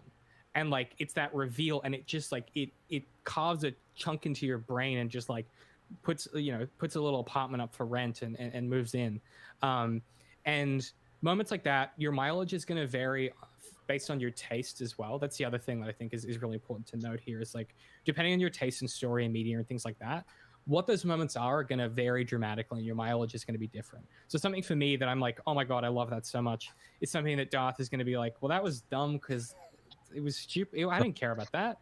And I'm like, no, but he did the thing with the pistol in the Solo film. And you're like, yeah, but where are my lightsabers, bro? So like, I think taste is also a big part of it. So I don't mean to necessarily say that these are objective things, but stories that work are trying, and you can feel when that effort is in there, you can feel the texture come out of it. Speaking of sound, I do have a point that I wanted to make, and this is, we're going to jump out of order here. This is one of my. I'm gonna pee, but keep talking. All right, this is one of my nitpicks, and maybe Darth can offer some perspective on this. The jumping ahead to like the fight scene at the end, the what's his name? Paz Vizsla? Okay. Paz? Yeah, with his Gatling gun.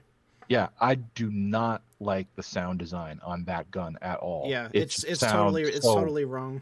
It sounds so weak. Yeah, agreed. Okay. I've always had the same thought, and I never paused long enough to think, why do I hate that gun? Because it may be a combination of the sound making it seem weaker than it is, and then the visuals of they just look like normal blasters when they hit. Maybe they explode more than normal blasters, but it doesn't do enough to warrant how cool it looks and how big of a deal it seems to be, because he always comes in like massive center screen, everyone else like parts the ways so that he can go in the middle, and they're like, oh, now he's gonna mess everyone up, and then he just kind of just pew pew pew pew pew pew pew, Yeah, and like, it just sounds so weak. I can't. And it doesn't do enough. I don't think it does enough damage to warrant how they make it seem like it's the best weapon ever. But yeah, the sound design could do a lot to help that. But then I think about this because like people win awards and stuff on sound design, and it's important. Like David was just talking, like the reason that this came to mind was he was talking about the boot falls and how that was done and how effective that was for him. And this is, to me, just the opposite of that, where it is was done to, in my opinion, again, it's not an objective thing, but in my opinion, is like the sound design on that gun is so wrong that it really pulls me out of the scene. I had the same thought when the armorer goes and has her fight scene where she's whacking the dude in the head with her like Beskar hammer, and it's just like thunk. I'm like, that's it? Like, where's the squish? Like, where's the? Well, even in Rogue One, when the dude's with the staff and he's like destroying all the stormtroopers and their armor's like cracking and breaking off, I was like, where's that? Like, disappointing. That was in Boba Fett's scene in season 2 of Mandalorian. Like, the action and the sound design in that episode is on point. Oh my and God, that's it was Robert Rodriguez. The one where like Mando, or not Mando, where Boba Fett gets his armor back, and the sure, yes. Do you know that script was like 10 pages? And it like 2 or 3 pages of it was just like they're gonna fight. There's it's the shortest episodes. That's such a good episode. There's this funny thing that Dan Harmon does a lot in his scripts. He's been doing it for years in Rick and Morty, where he'll be like, there'll be like an action sequence, and he'll write in something like, and the animators will think of something really cool to do with this that's motivated by these characters, and then just cut to the next scene. Because it's like, yeah, you trust the guys that you pay to do their job. Like, that's the action, the stunt choreographer's job. That's the director's job, is to work that stuff out. And yeah, you're right. And that stick, that sounds derogatory. That staff, I don't know. Is that rude to call it a stick? But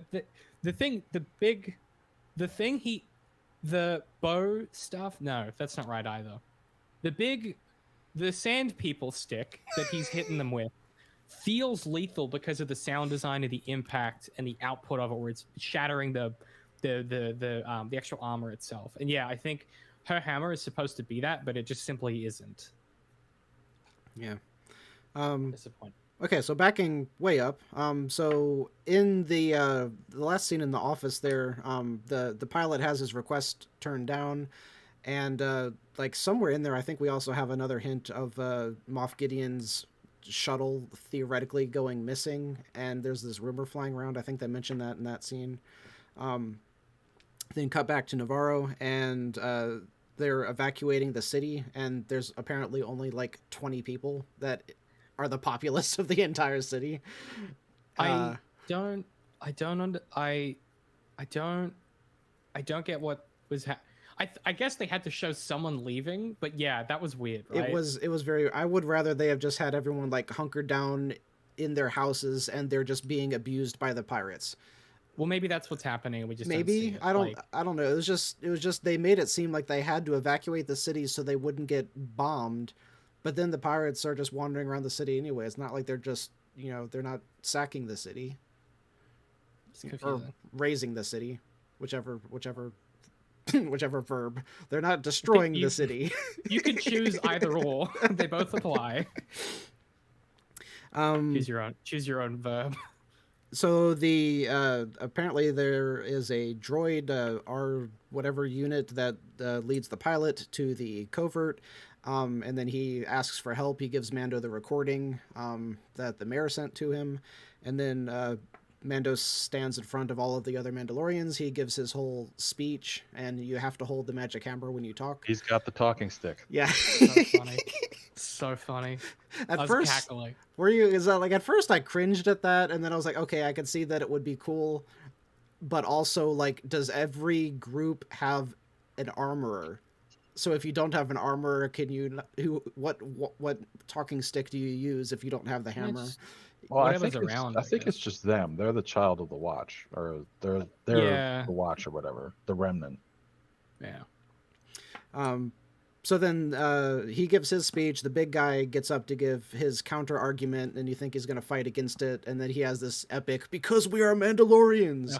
What a half-hearted fucking fake out that was. Yeah. So he started talking. I was like, this motherfucker's on his side. Why is he doing this? I wish that instead of that line, because the line was, the switch was because we are Mandalorians, I wish that he had just said, because this is the way. That would have, in my mind, synced up. That's better. Yeah. That would have had more power to it, yeah. Yeah. Instead you're like, he said the name of the show. Well, no, when I watched that that part again most recently, I was thinking something along the lines of this is the way should have been part of it, but I was thinking he should have said, because we're Mandalorians and this is the way. Yeah. But if he would just go, I think it is just as effective, if not more effective, if all he says is, because this is the way. Mm-hmm. Two things that I wanted to note here, or that I have that are in my notes that I want to note.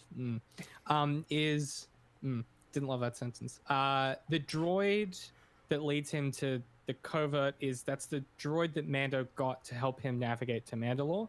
Uh-huh.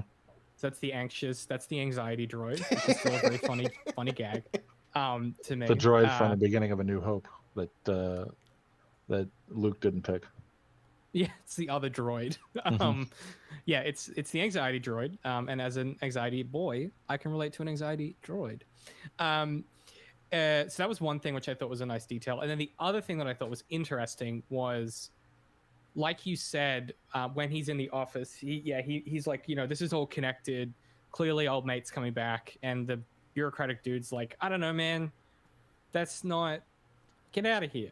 And he does, and immediately goes to the covert. And my brain was like, I once again had that question in my head of like, can you track starships in Star Wars?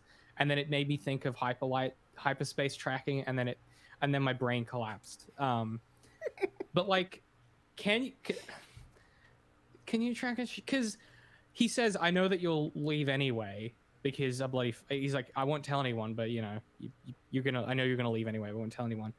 Is that a real risk? Because like, they're also still in the same system as fucking Mandalore. Like, they're not really hiding that well, I don't think. No, they're not in Mandalore. They're not in the Mandalorian system. Yeah, I think they're supposed to be further away, but I don't know that. Are they? Well, we don't know where they are. No, I thought in the scene where Mando and Bo-Katan is like, she's over there. She lives over on that planet. Oh, but he doesn't say where the covert is. Yeah. Keep it secret and keep it safe. Yeah, but when I was rewatching that scene, it's like he's like, oh yeah, well I found you because of R5 there, and there I have this vision in my head of like all the other Mandalorians like kind of like sort of like the head rolling over to the side of the shoulder, like looking at him like, really, Mando? Thanks. But I do think that was important because like it you have that immediate question of like, okay, how did he find them? And it's like asked and answered. There you go. I mean, to answer that question though, yes, there are trackers because in the very first movie, in Episode 4 when it came out, that's how they put a tracker on the Millennium Falcon, and that's how they found the Rebels' base, so the Death Star could go blow it up. Yeah, physical trackers have been a thing since the very beginning. Okay. I just thought I'd ask. Yeah, the Last Jedi takes it a step further into which is covered in our most recent upload that I tortured David with. Yeah, it was a whole. No, it's covered in the most recent torture, which you happen to upload. You got it back to front. Yes, it is because you tried to trick me with some bullshit about hyperspace tracking and rebel bases, and I fucking called you on it, and then you double tricked me. I was absolutely gutted by that. Yeah, I don't know if you've watched it yet, but I really leaned into the torture aspect. What upload is this? Factor Fiction is what I labeled it. So I took my April Fool's video from last year, which was all of the like the stupid canonical stuff that's true, and then I mixed in my own made up facts, and this time I reused the same stuff and I had David guess, is this real or is this fake? And by the end of it, he was like literally walking out of the room and like yelling. It was awesome. It was not awesome. It was the opposite. I walked away from that recording, and literally like I walked out of, that was when I was living in the garage. I walked out of the garage, locked the door, and then continued walking and walked down the street to the bar.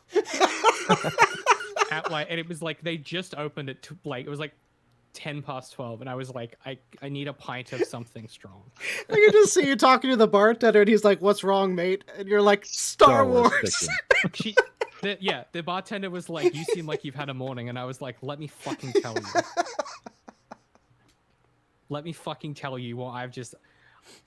A lot of people have a lot of hardship in their life. Don't get me wrong, but 2 hours of Star Wars facts that are so stupid they sound made up is probably like that is like genuine. That's my being strapped to a wicker chair, having my balls whipped, like moment in the story is Darth reading me dumb Star Wars facts.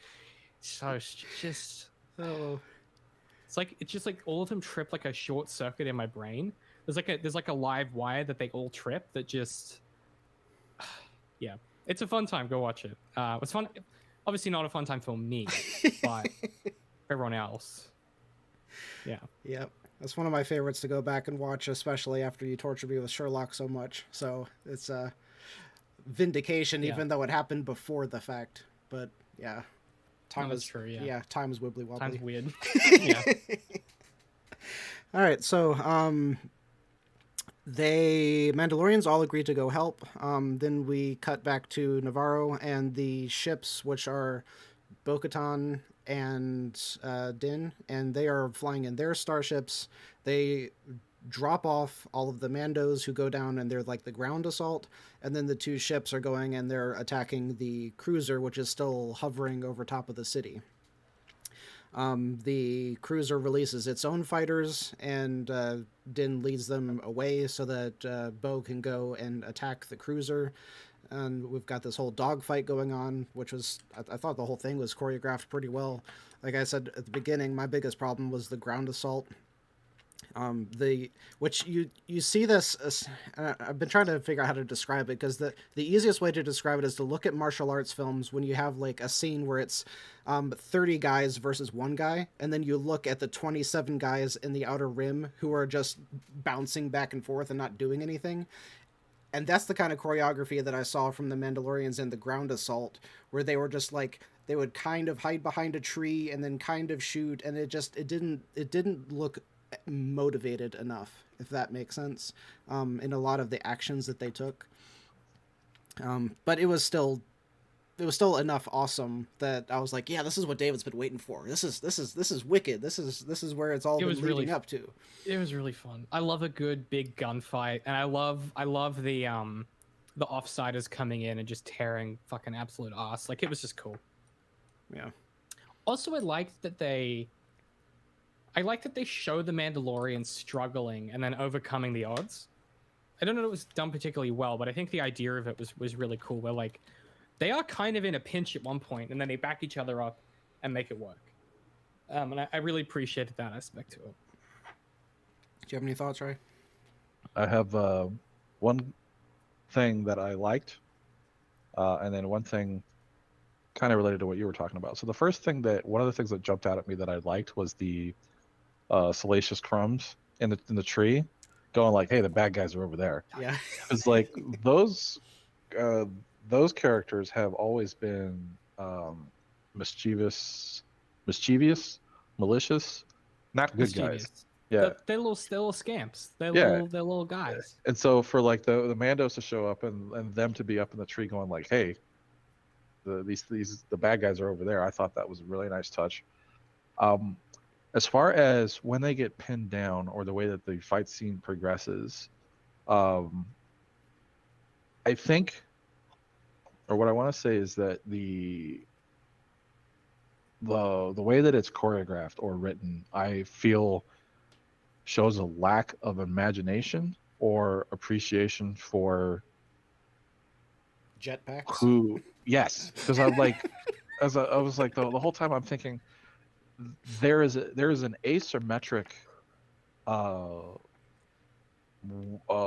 like if I'm thinking of like, how do Mandos fight, right? Like if you could apply this to anything, like how does X fight? Like if you go back to like the prequels or whatever, like how does Yoda fight? Like he's walking around with a cane most of the time, and then like when he goes to town, he's like flipping and jumping like all over the place, and it's pretty cool. Apparently, I don't know if you heard this, like the first draft was so bad of Yoda fighting that they were all just sitting there looking at it like with hands over their faces, like, oh Jesus Christ, like it was really bad apparently. But okay, interesting.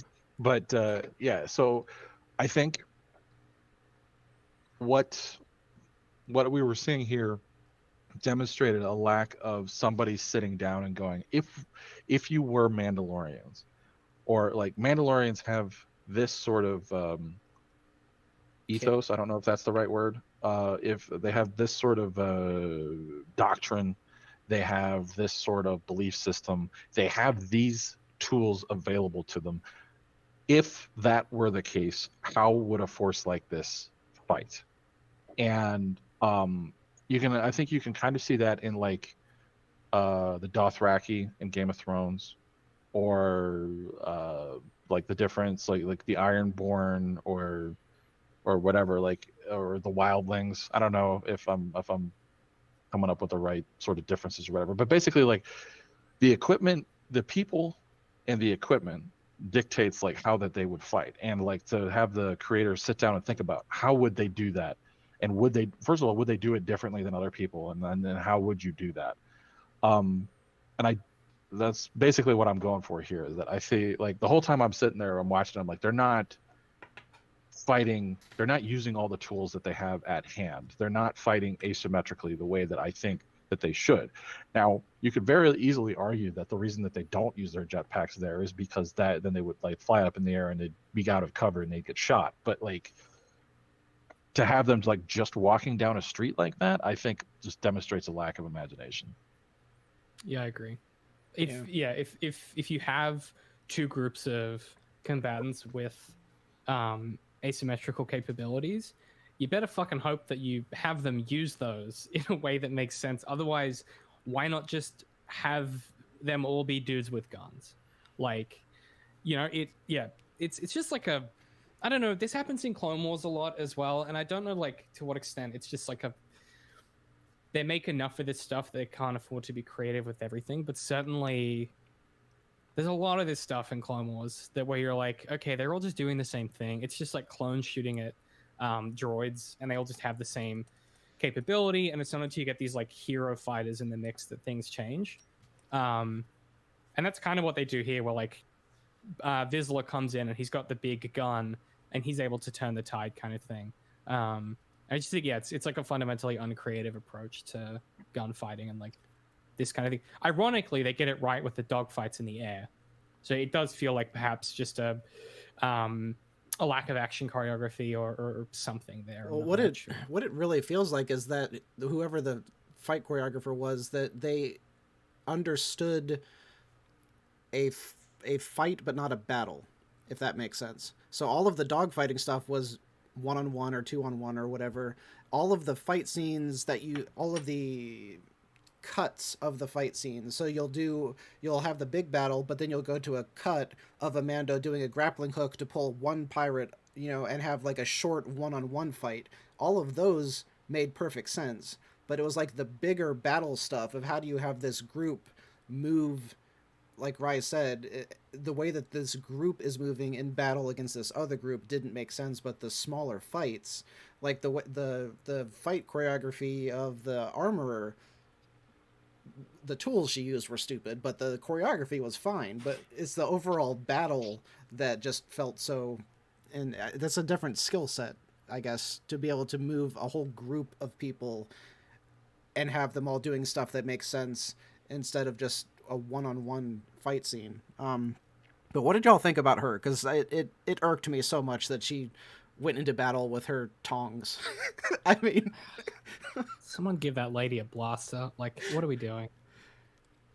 I mean, I know that's her jam. Yeah, I know that's supposed to be like know. She's the special wizard in the books that only uses the tools of her trade or whatever, but it was still silly. No, she's just the companion that you've set to melee mode, and like it's the one fight where it's inappropriate for her to do Balin melee. with the fishing rod. Yeah, it really is. Nice mordant for fishing, ain't it? I just thought it was funny. I got like I don't know. It was such a quick sequence that my brain immediately discarded it once it occurred, which I'm grateful for. But I mean, it's sure. Like, I think you compare this to like Rogue One and how they deal with like a melee-based character there, and you day and night, right, of how well that lands.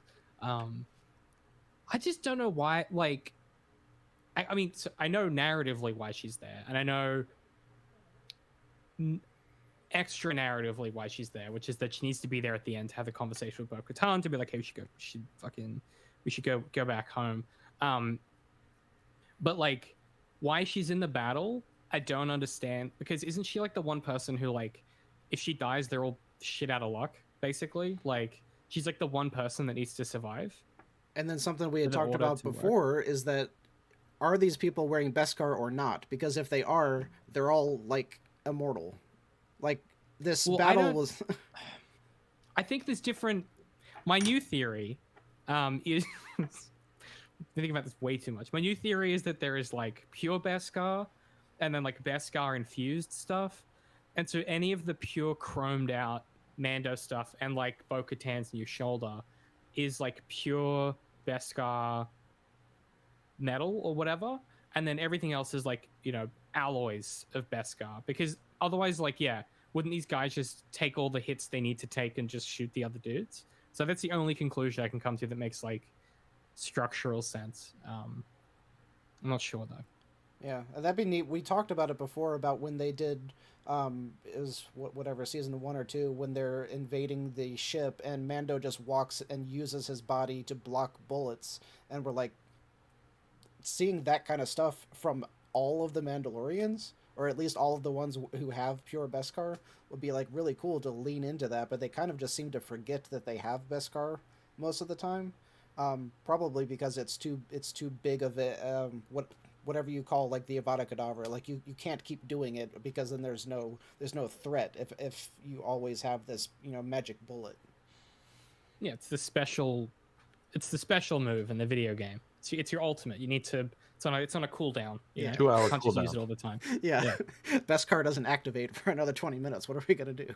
Yeah. You need to deal a certain amount of damage in combat to gain access to the Beskar move. Need to build up my tactical points. Get that combo. All right, so they defeat all the pirates. They crash the ship by blowing out its engines, and then they have the talk where the mayor dude is. It's really weird. He's like, go back and look at the dialogue, and he's like standing in front of everyone, and everyone is like clapping or whatever, and he's like, "Thank you, thank you, thank you," and I'm like, "What did you do?" And then he thanks all the Mandalorians, and then gifts them the land so that they now have a home, and all this jazz. And everyone, all of the Mandos are just like nodding very ceremoniously because that's all they could do. They didn't do their wrist clap thing. Well, they didn't want to be embarrassed in front of all the normal people. Can you imagine if they wrist clapped? You look like these fucking guys are weird. These guys are fucking weird. Okay, so then it cuts to back down underground, because this is the same planet where they were hiding out underground before, and the armorer is looking at her old forge, and one of them brings Bo-Katan down there because the armorer wants to talk to her, and she asks Bo-Katan to take off her helmet, and has this whole talk about how you live in both worlds and you need to unite all of the people, blah blah blah, and we're gonna go retake Mandalore. And I think that's my biggest question coming out of this whole thing is, like, their goal is to retake Mandalore from what? Like, the nuclear disease? Like, who are they going to fight? There's no one there. The Morlock? Yeah. I was going to say the Morlocks. Look,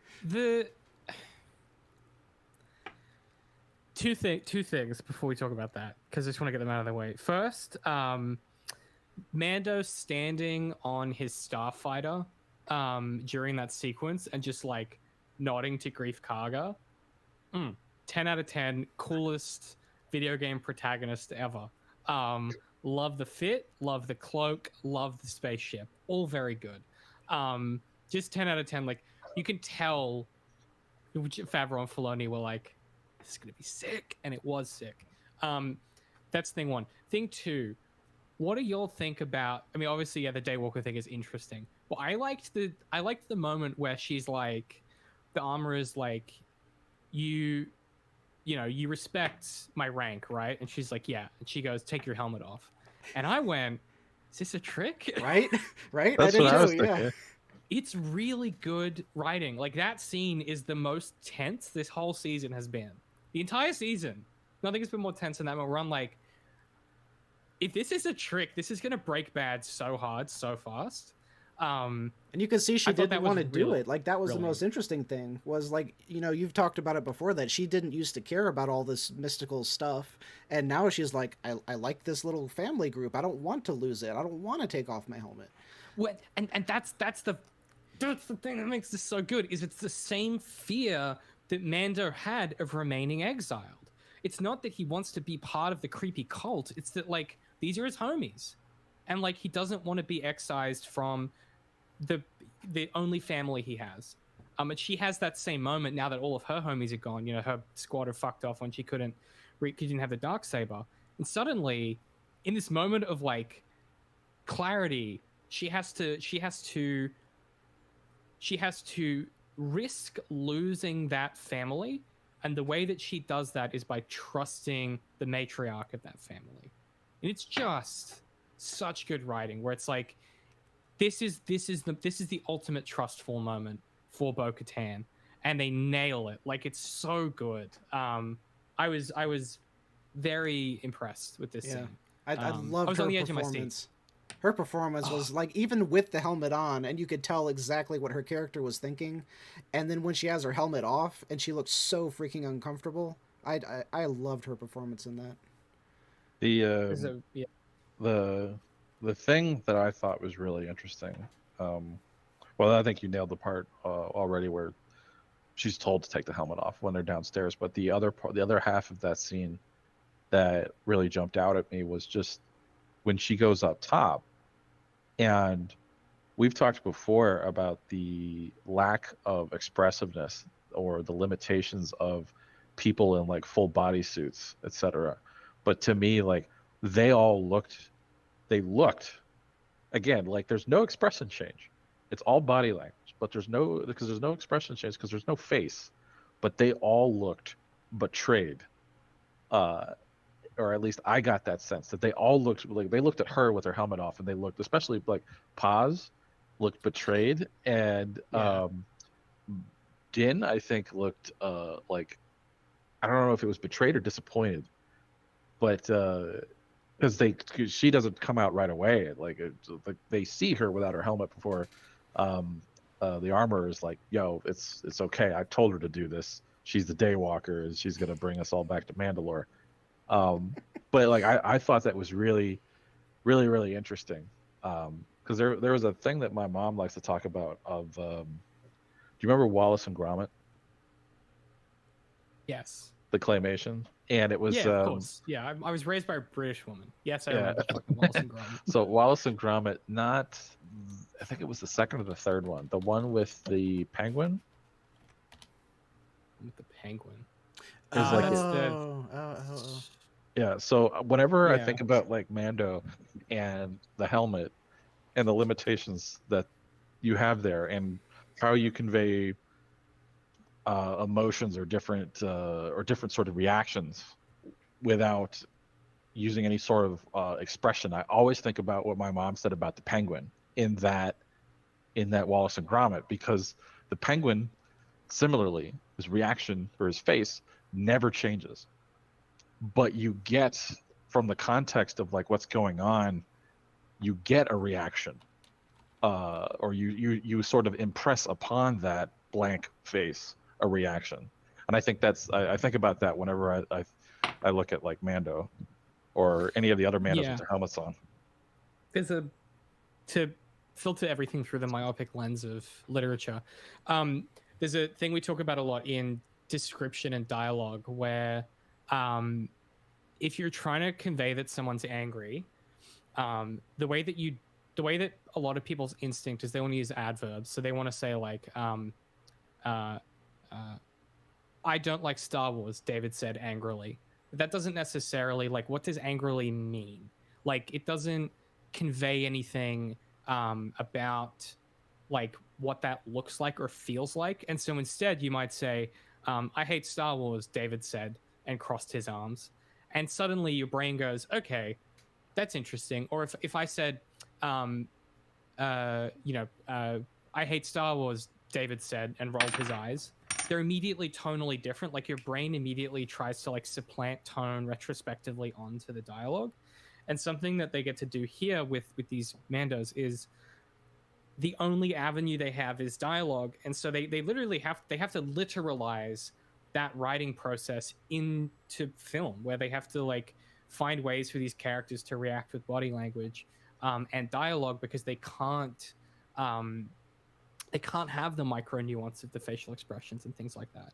There's just something interesting about how the same mechanism that is restrictive of prose and how effective it can be is something they are forced to literalize on screen. And they do such a good job in this moment. I mean, for me, Din seemed confused, or like he was waiting for the other shoe to drop, is what I kind of felt like.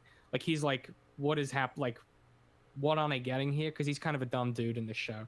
And yeah, I mean, Vizsla looks angry is what my take. Like he's like offended. Well, I think another kind of squares up a bit. I think a reason that it played out the way that it did was because the armor was walking directly beside her, which still indicated some form of camaraderie. If she had walked out, if she had walked out totally by herself, then it would have been shunning and exile. So we get it. That's probably another reason that they looked confused. Is because of the armorer's presence, you know? I hadn't put that together. Yeah, why is she still with her? Yeah. Well, also, if I mean, now that they know that they can go down to Mandalore, they can take their helmets off whenever they want. Let's go take a bath. It's true. Are you allowed to take off your helmet when you bathe? No. You got, if you take your helmet off, then you're in apostate. So you got to go walk in the or bathe in the water in the living waters. But he's done that, so we know that it's not really that big of a deal. It's true. Also, strictly speaking, to bathe, you can take everything off except your helmet. So that's fun. That's how they made a little baby Paz Vizsla. It's like a little baby Vizsla. Everything except the helmet. Everything, and the socks, obviously. There was a part that you skipped over that I wanted to touch on very briefly. The Johnny Depp pirate significantly decides that like these pirates are fucked and he's out of here, so he takes off. And I was thinking about it, that our first interaction with that character back in episode 2, 1 or 2, 2, yeah. I found his character to be intriguing and interesting, and I was happy that he didn't die there, and I wanted to see more of him, etc. But like in this one, I was just kind of like, he's just sort of there. Like I wasn't really have that. anything to do. Yeah. No. I wonder if it's because he was the main bad guy in that scene in the second episode, but here he's tertiary because the main thing is the cruiser. I don't even know if the cruiser is the main thing. The main thing may be the ground assault, and then the cruiser, and then he's the third thing in the dogfight. I think it would have been better played if he had been on the deck with the captain, and then like halfway, like not maybe like a halfway or like towards the end of it, 3/4 of the way through, the captain's like, well, where the fuck is that guy? And then he's like taken off in a snub fighter. He's like, well, peace. Maybe. I mean, if I was gonna rewire it that way, I'd have him take the captain's escape shuttle or something. Yeah. Like really knife in the back kind of moment. So then the very last scene is cuts over to the pilot who's off doing pilot stuff and happens upon the destroyed shuttle, which I think was what David was talking about earlier about this, like was almost a horror scene. Because yeah, it was shot so beautifully. So good. I loved guys, is Star Wars good? I don't know. This isn't Star Wars though. But this broke me. This is when I was typing to you guys. It was like the last like few minutes of this episode fucking rules. I love this shit. I love a weird haunted space wreck. I love a like space wreck forensics. This is all the shit I like about sci-fi. Yeah, that's when The Expanse like really grabbed me, was when they went into like the first wreck and they saw the first proto whatever, and like that's exactly what this scene was. And I'm like, are they gonna find the proto thingy here? Are they doing a crossover? Like what's happening? It really had some like Firefly energy to it as well. I think it's texturally a really cool, because space in Star Wars is the sky. Like it's not a vacuum. It's a place for dogfights to occur. It's the ocean for ships to travel across. It's not usually space, right? This is one of the few uses of like, oh no, this is space. Like this is outer space. Here's a ship that's like dead in outer space, and you need he sends the droid in, right? No, the periscope pops out of his head, and then the periscope just wheels on like it has its own like engine, and it just. That's right. Yeah, which I don't think we've ever seen that before. You see the periscope. No. R2 uses it in like the original trilogy when he falls into the swamp, and then you see the thing pop up out of the swamp. Yeah. And so I was like, wait, that comes out of him? That's weird, man. Yeah. I mean, the reason I've written that down in my notes is that it once again Star Wars avoids the question of spacesuits. Well, it would have been hard for him to like. There's no room in that cockpit for him to. I guess he could have put a helmet on, and his whole suit could have been pressurized. Just saying, never seen a spacesuit in Star Wars. Just think it's noteworthy. Well, I mean, that was the original intent. Because I'm pretty sure in the like original there was not like the suits as we know them with stormtroopers and Darth Vader and stuff, but at one point they were like, hey, they've got to have spacesuits on, so that's when they put everyone in these big old suits. But then they never used them to go out in space. So it's like the irony. Yeah, the irony. Oh, what it is to be alive. Every day is a blessing. So in that scene, the two important things were they did the scan of the whole ship, and what's his name, Moff Gideon, was not in there, so they proved that he escaped or was captured or whatever. He's not dead, and he's no longer with the New Republic. And there was something about secret transmissions. I don't remember what. So it's, I guess the New Republic knows that this happened, and they've been trying to keep it quiet, I think was the impression I walked away with. And then the very last... And the sting, right? The last sting that we get.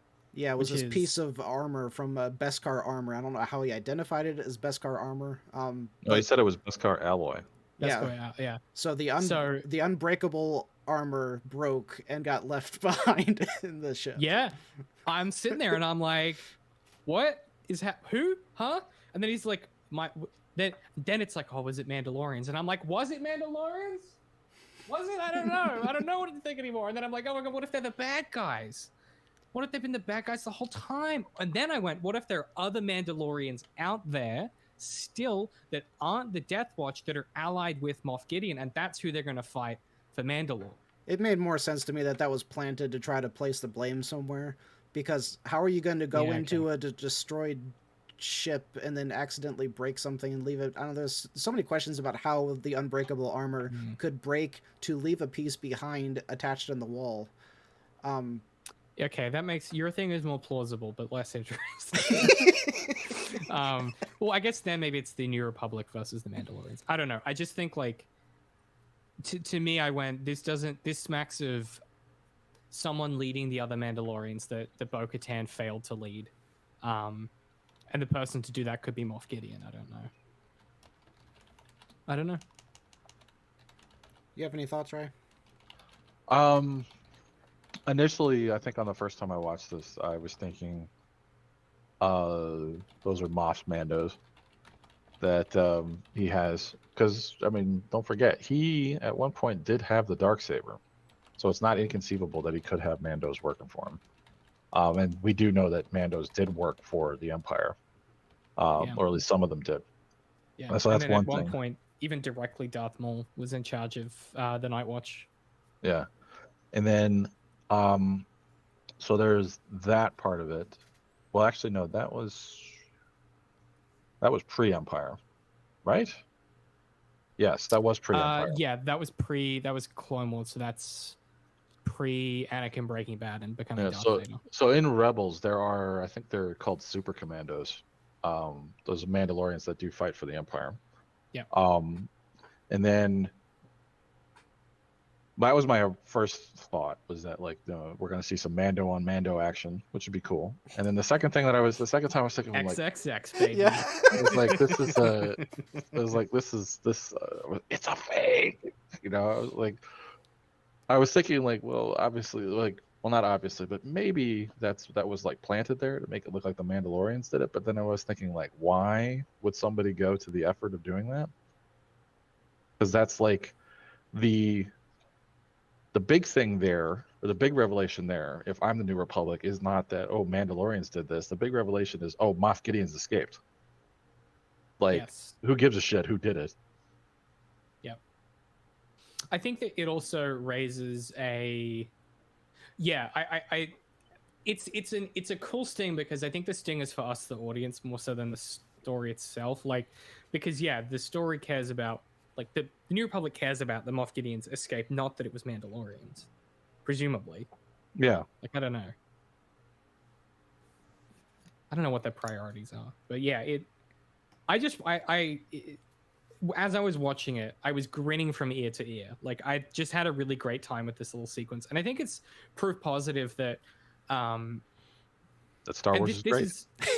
Well, this is what I was saying at the start. This is not a very Star Wars moment to happen, though, is the thing. Like, we very rarely get space treated like space. We very rarely get horror-style stuff. We very rarely get these kinds of narrative maneuvers. So I was like, this is cool, but it's not very Star Wars. And that's why I was like, maybe I don't like Star Wars. But then I like this, so I don't know how to feel. I'm very confused. You have said that like 10 times. I wish I had compiled all of the clips when you're like, do I like Star Wars? I don't know if I do. I don't know. I really don't think you do. I think that you like... What's the deal with Star Wars? You like certain themes, and when you see those in Star Wars, you're like, oh, I love that. Well, I just, no. yeah, We've talked about this a million times of how the Star Wars universe just lends itself to um, take whatever you want, take the 47 Ronin, put it in Star Wars. It would be amazing. yeah, You sign me know, up. it's the Magnificent Seven. That's a Clone Wars episode, and guess what? It was awesome. Mm-hmm. Yeah. Hey, take a spy thriller, do an Andor. Turns out, fucking rules. I guess Yeah. maybe my point, you make a good point, Darth, which is that, like, I think I don't, let me try and phrase it this way, because I've been thinking about this a lot lately, because we've been talking about Star Wars for like 5 weeks in a row, which is something I never thought I'd do outside of that solo project. For me, I think what it is I don't like the big component pieces that represent Star Wars in the common consciousness. So I don't necessarily like things like Jedi v Sith. I don't necessarily love lightsabers. I don't really like the Force that much. What I like is the smaller constituent parts that Star Wars can utilize in certain stories, right? Like, you're absolutely right, Darth. Like, the truth is, like, I like Star Wars stuff that is the kind of stories that I like that happens to be Star Wars. Like, my favorite episodes of the Clone Wars are where they just do like a different genre in the story. But that's also why I like, the Silmarillion and Lord of the Rings and things like that, is like there are opportunities within the same continuity to tell different interesting stories. And I think writ large, the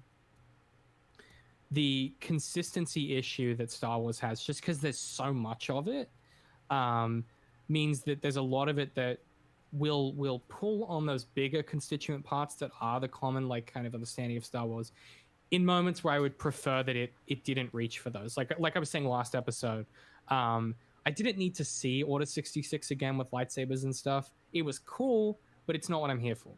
And I think it's that clash of, like, what's going to sell and be like Star Wars identifiable, and then what I feel are stories that I'm interested in, which is like your Andor and things like that, which, I don't know how they made that. I don't know how they got away with making Andor, frankly. Like, it's so different and risk taking, and I love it.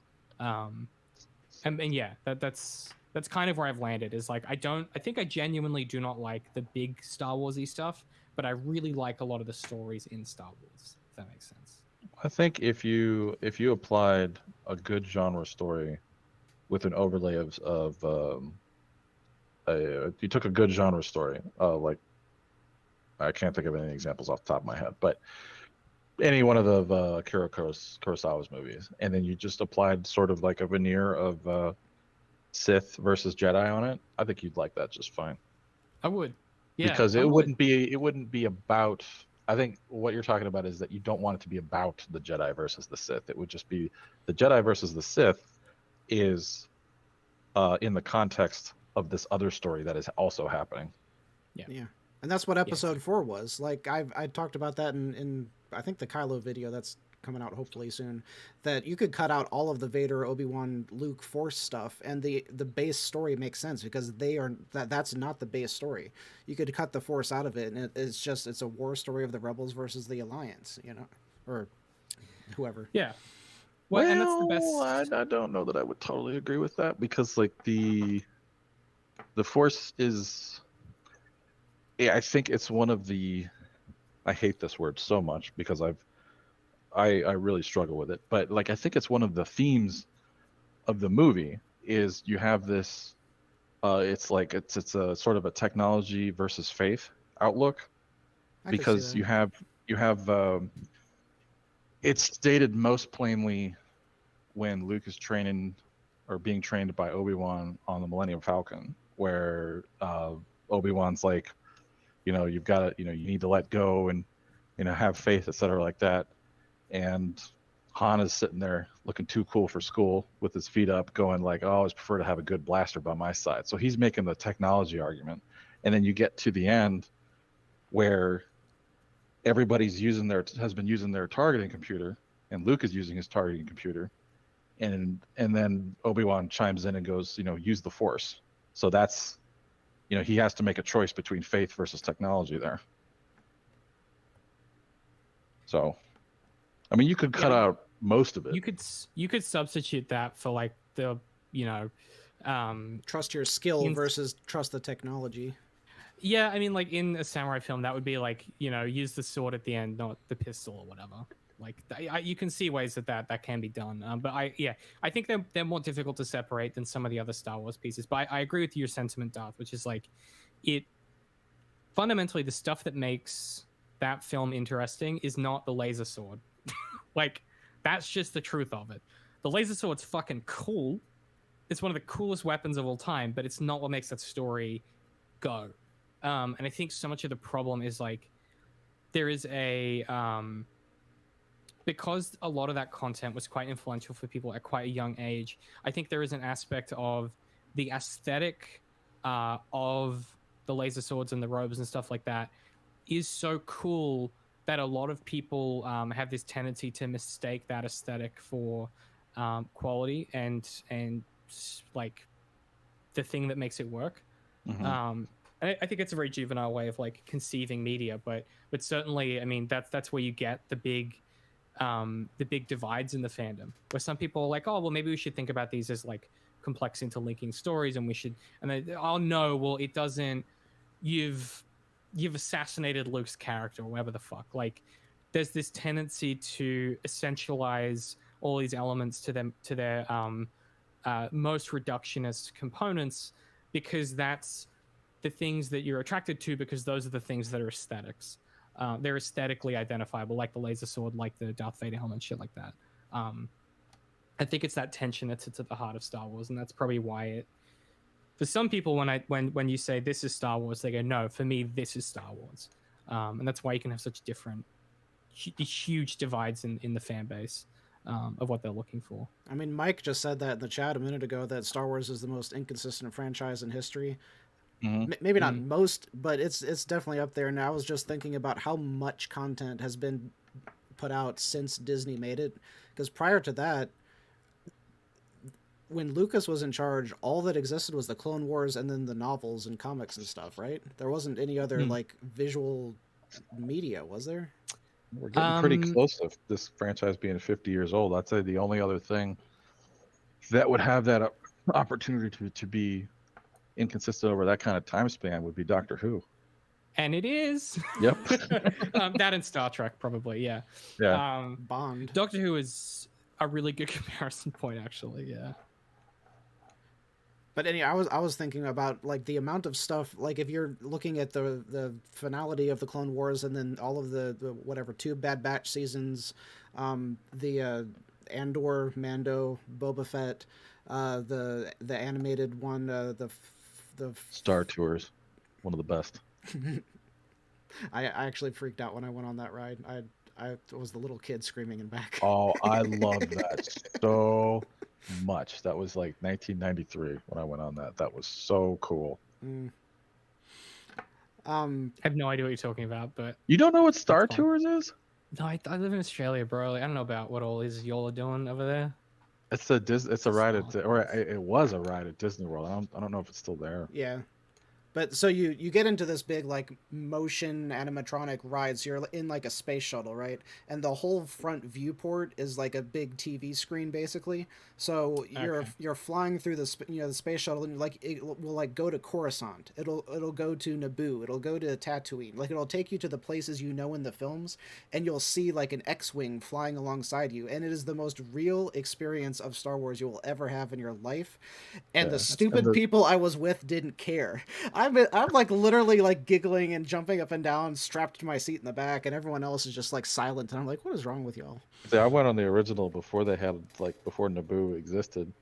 So like you're flying along, like the whole contraption shakes and stuff, and so it's like a 3D or 4D experience, etc. But like you're just on like a transport going from A to B in the Star Wars universe, and you get caught up in all the events of the movie and stuff. Like I think you are at some point get caught in like the Death Star trench or something stupid like that.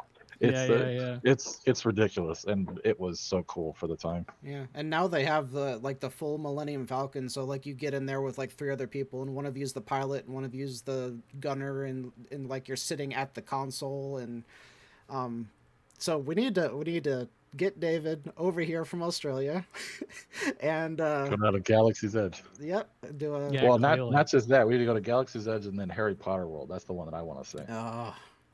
we need to do a long get me now. yeah, we need to do a long talk about Harry Potter eventually.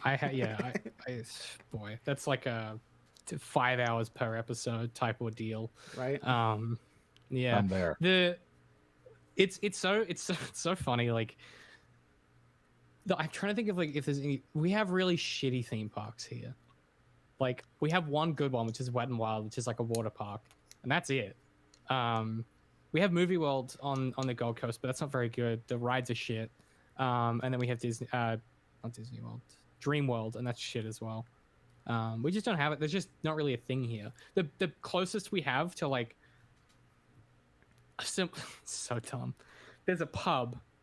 Okay. Comparing There's Disney a World to a pub. pub.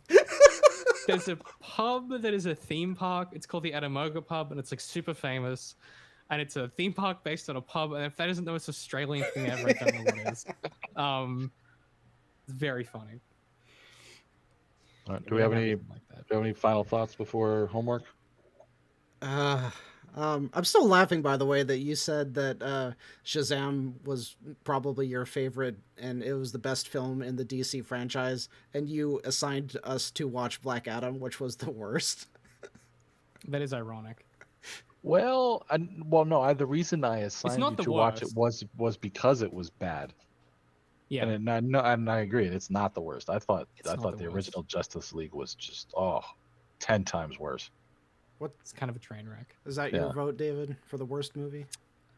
Oh no, The Suicide Squad by a country fucking mile. That film is unwatchable. Oh, wait, what about Wonder Woman 2, though? No, we talked about that. Remember, I said Yeah, like that one was you cut an hour and a half out of that movie, and it's a good movie. You cut least it's not 90% of it. If you get rid of most of the film, it's good. Yeah. There's nothing redeemable in The Suicide Squad. IMO. Okay, so to leave it off, because the one thing that I said I had to admit, which as I'm watching through The Last of Us, and I don't deal with horror type movies very well, so I start off watching episode 1, and like halfway through it, and I'm fine, and I'm just like lounging in bed, I'm just relaxing with my cup of coffee, right? And then it gets to where the zombies start showing You're drinking up. coffee in bed? Yeah, like back up. What are we talking about? What? What's That's- that? What's happened? This You're is like, bearing the lead here. no, it's Is like this in the morning? yeah, it's like 10 a.m. You get your cup of coffee Okay. and you roll Okay, up and alright, just watch alright. watch a show or whatever. I thought you were trying to pull up at like 4 p.m., jumping in bed and pouring a cup of coffee. Like, Well, I also legit will do that. I'm one of those coffee all day type of yeah, people. you and Rye both are. I mean, don't I'm understand. also drinking an energy drink at 9 p.m. So, That would physically kill me if I drank Well, that much. I was caffeine, drinking coffee I'd to counteract the booze. Yeah, Rye's like about to have to walk in a straight line to prove that he's able to practice media analysis. I feel pretty balanced out right now. It's pretty good. Well, I'm about to go day drinking, Nice. so I'll have to. By the time that you're sober, I'll be completely canned. y'all are shaming me for drinking coffee and talking about getting smashed in the same paragraph. We got off the track here. So you're drinking coffee in bed. Yeah. So I'm just like through half of it, I'm just lounging, As you right? do. And then it gets to the part where the zombies start showing up. And have y'all ever seen like the behind the scenes stuff of how the Winter Soldier trained for his knife fighting stuff? No. It's what? wicked. It's wicked cool. Like if you like fight choreography, look it up because like all of the knife stuff that he does, all the knife tricks and stuff. Anyway, so that's what I ended up doing because I was so freaked out when all of these zombies are going around. So I'm standing up in the middle of my room watching, and I'm like literally have my army knife, and I'm waiting for these zombies to come get me. And by episode 2, I have my katana, and I'm holding my katana because that's the only way that I'm getting through this show. I am ready for the zombies to come after me, and that's how I'm watching these shows. So Did you just I think you just He literally was did that fully like while immersed. you were out drinking and talking to women. I was at home studying the blade. You just did that to us in real life. I did. Fuck. Dunked on. Shit. We gotta get more. I can't buy. I own one. I own a like machete, but that's for actual use. It's like when I go camping on the rare occasions I'll use that, but I don't. That's what an image. Well, I think homework should be episode 3. I think we should talk about that at the beginning of next time. I do have one thing that I've seen recently that I want to talk about briefly. If you got a minute? Yeah. All right. So, have you all seen Greyhound? Tom Hanks. No. Don't think so. So there's a bunch of clips on YouTube. It's like he's a destroyer captain in the Battle of the Atlantic, World War II, fighting U-boats and stuff like that. And I have seen this. it's Yeah. I've watched it. I've watched it twice now, and it's on Apple TV. It's an Aaron Schneider film, isn't it? Yeah, that sounds right. And yeah, it is like I was thinking about it. I'm like, it's not really like it's not. It's difficult for me to put like a pin in this one because like it's not like a transformative story. From everything I've read about it, like because I did try to read a bunch about it after I saw it, was the original story is by like C.S. Forrester, and like he's supposed to be like a really tortured soul, etc. And that doesn't really come across in the movie. So like as far as like a character sort of thing, it's not really that like it's nothing really special there. It's just when I was watching it, I felt like it was an incredibly tense movie, like the whole time. Like I was really caught up in it, and it was like all like like I felt cold and I felt claustrophobic, and like there were like the different moments of tension like worked really well, and then him having to make life and death decisions, etc. And different things like that. Like I don't think I think it's a good movie. I don't think it's a great movie. Not something I necessarily recommend that you go out of your way for or spend money on, David. But I would say that's But yeah. But I like I want to say that I really did I liked it a lot for what it is. I think it's tricky with war films are hard because I think as a genre it's been so well done in novels for so long. I mean, like you think about like Steve Pressfield and just like knocking it out of the park every time. I think it is tricky when you try and take a lot of these works and adapt them because like in a story like that, the protagonist doesn't need to change because like they're changing the world around them, and that's like the classic like this Spider-Man comics are all like that, where he doesn't really change, he just changes people around him, and that's his force of protagonism. And so it can be tricky to like translate that stuff where so much of the change that you get in the prose is like internal and like interior for the character, but they can't like verbalize that in a film. So I think it's a really tricky.